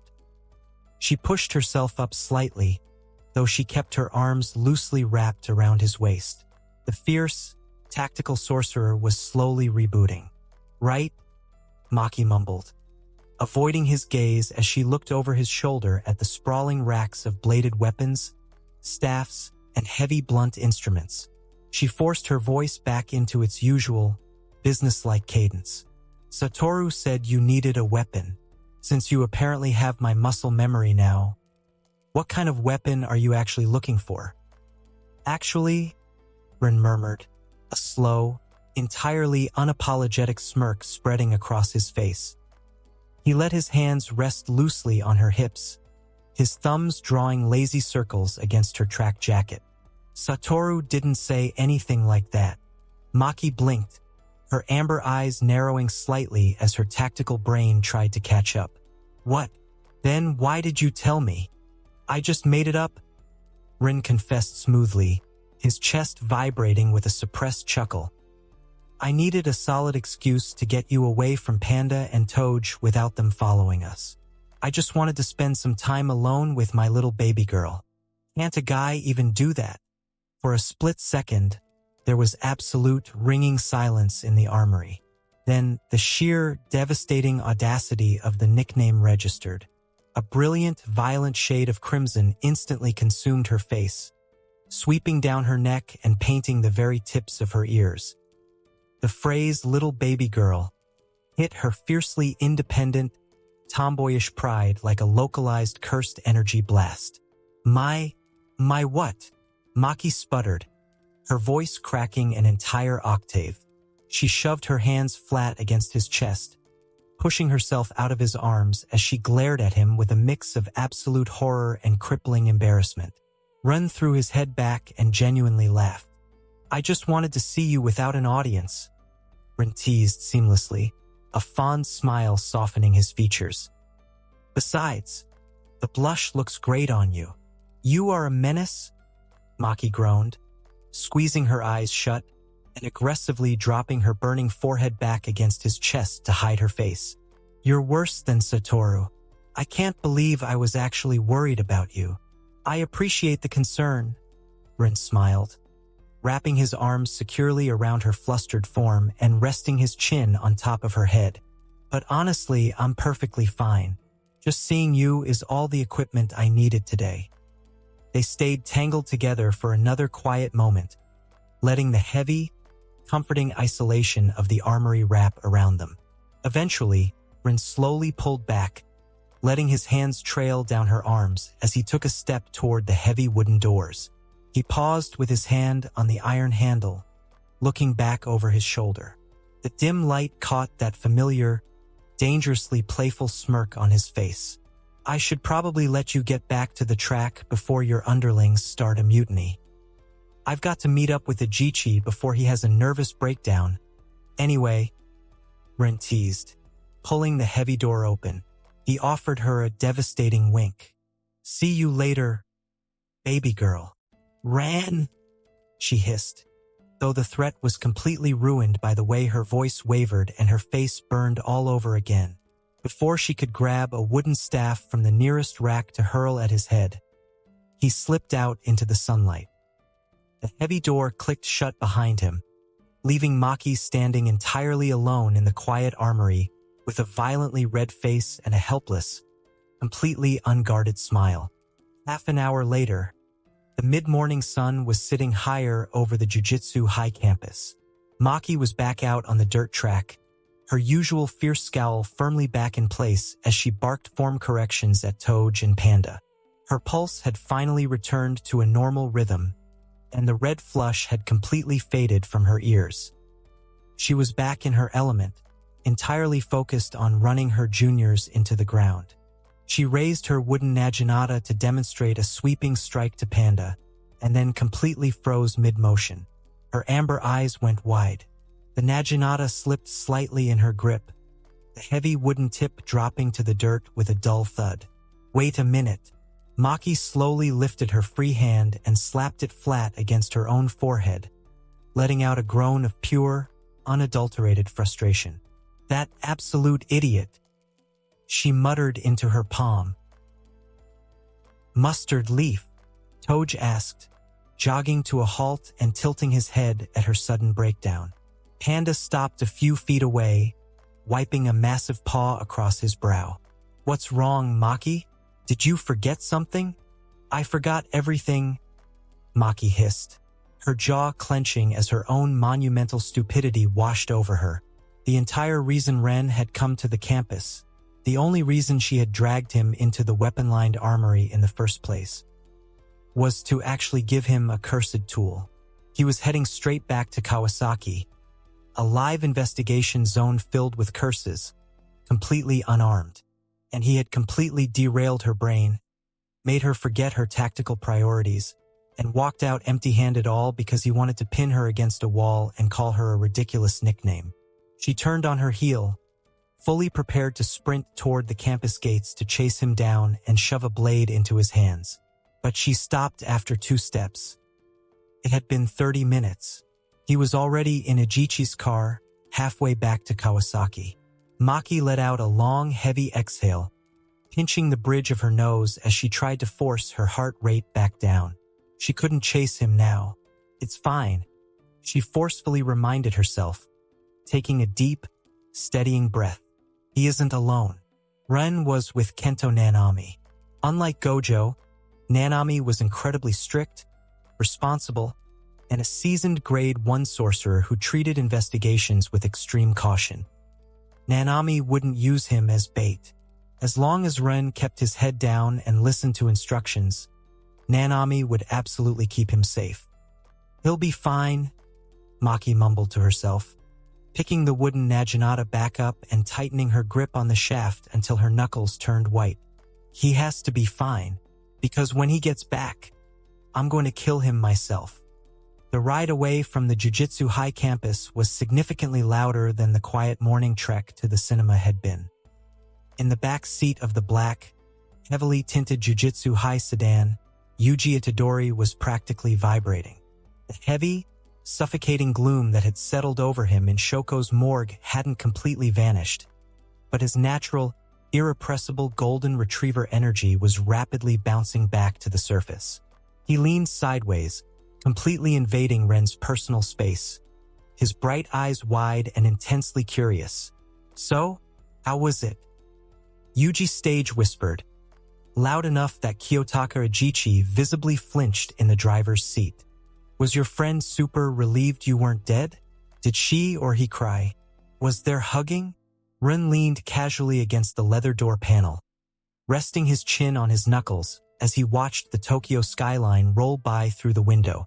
The lingering phantom warmth of the armory was still fresh in his mind, and a lazy, highly satisfied smirk played at the corner of his mouth.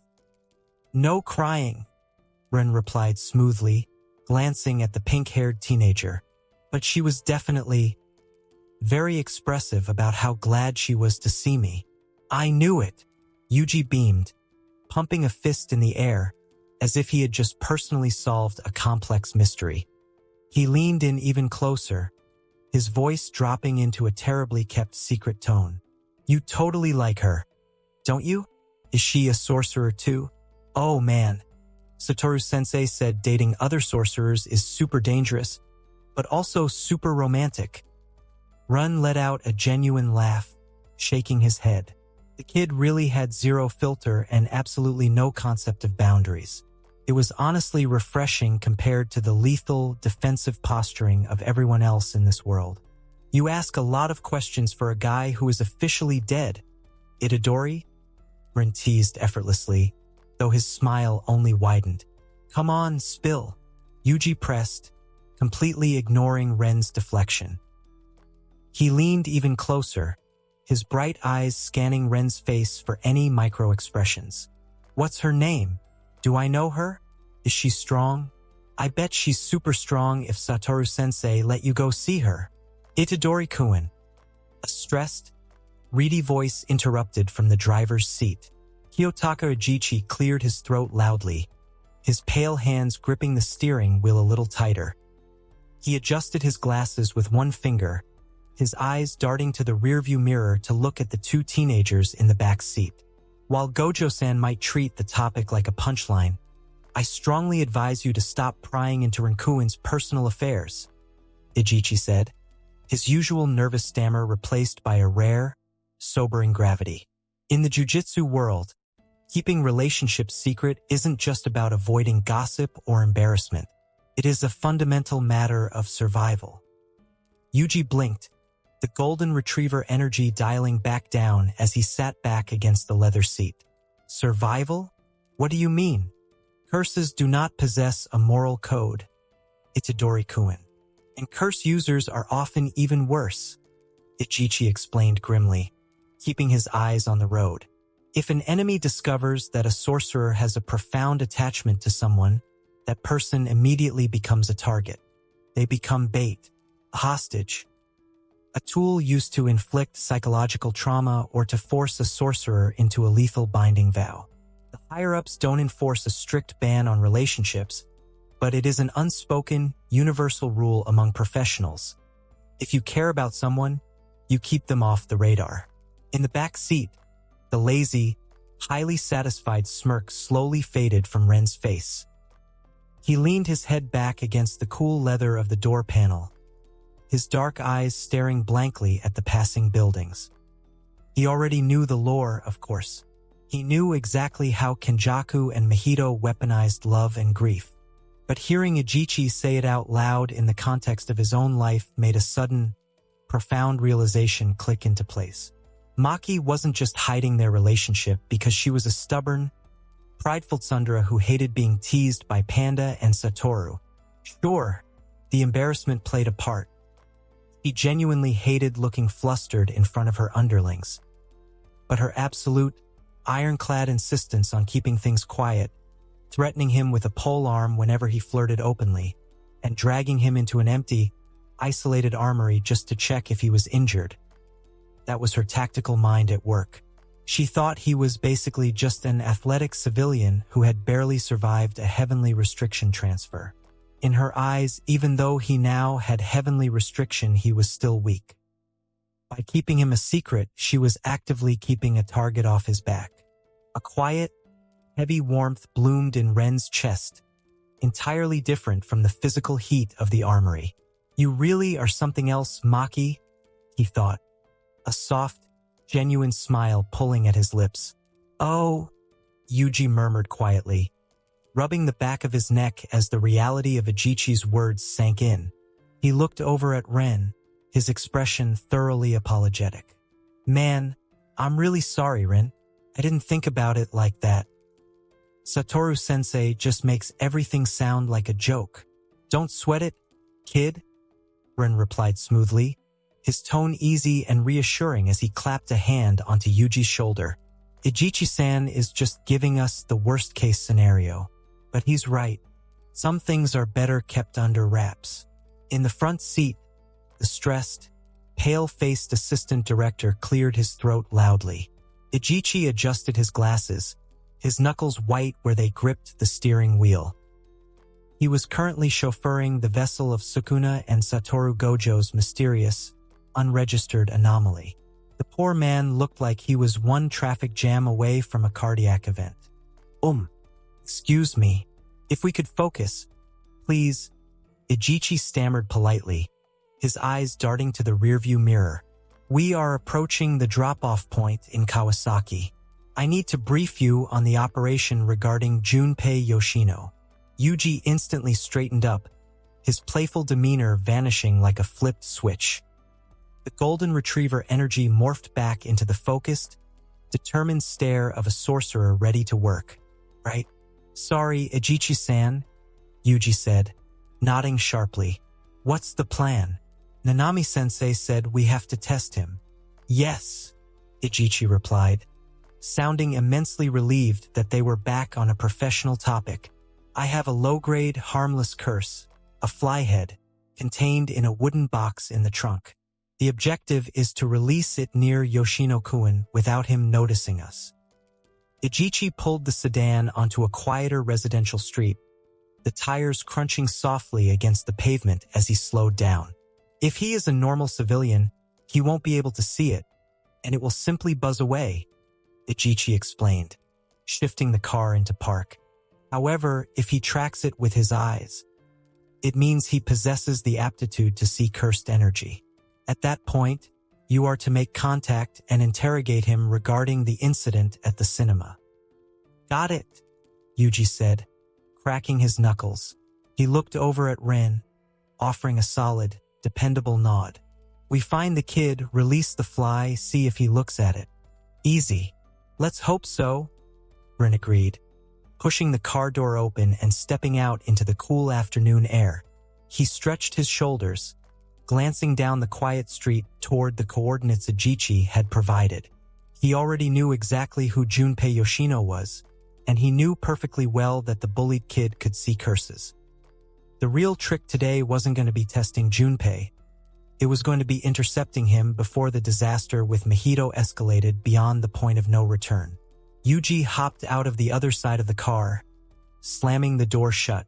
He grabbed the small, sealed wooden box Ajichi handed him through the window, holding it carefully. All right, Rain. Yuji grinned, his bright yellow hoodie practically glowing in the afternoon sun as he gestured down the sidewalk. Let's go stake out a high schooler. Ren shoved his hands deep into his denim jacket pockets, falling into step beside him. Lead the way, kid.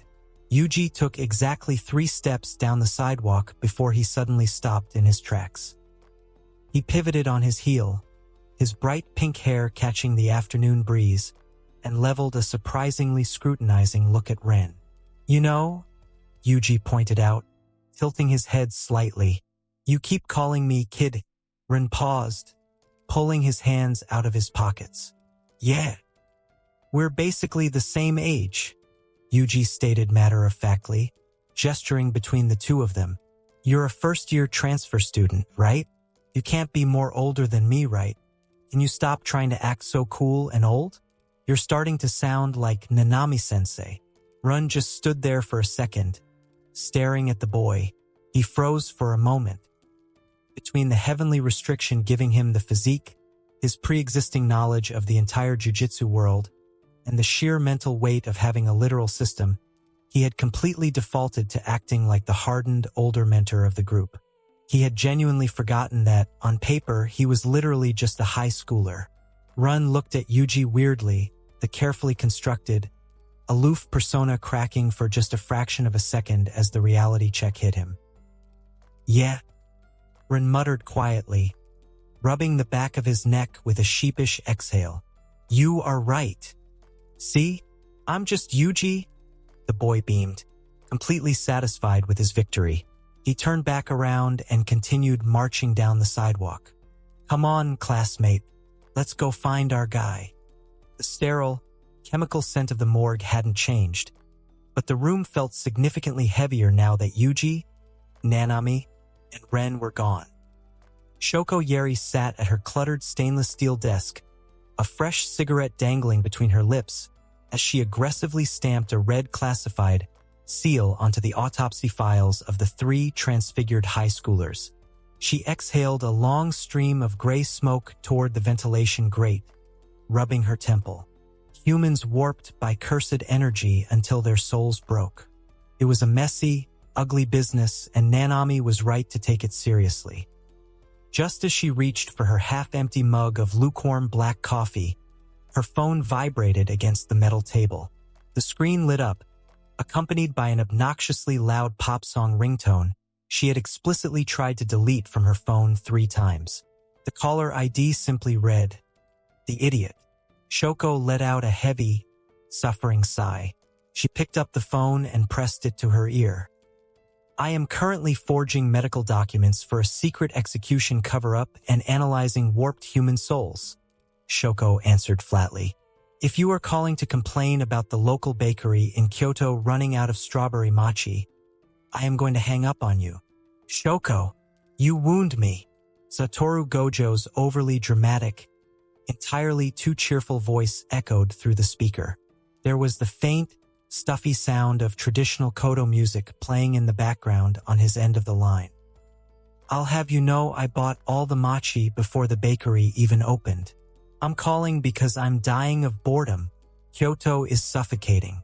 These conservative elders talk so slow I swear I've aged 5 years in a single meeting. Then hang up and pay attention to your meeting. Can't. Principal Gakuganji is currently lecturing me about respecting tradition. It's a great time to check in on my favorite doctor, Gojo chirped, completely unbothered.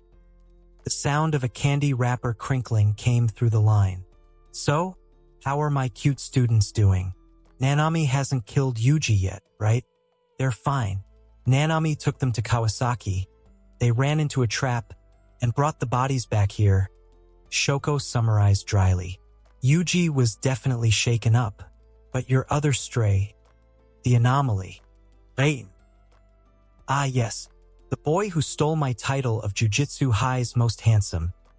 Gojo mused, the playful tone masking the razor-sharp curiosity underneath.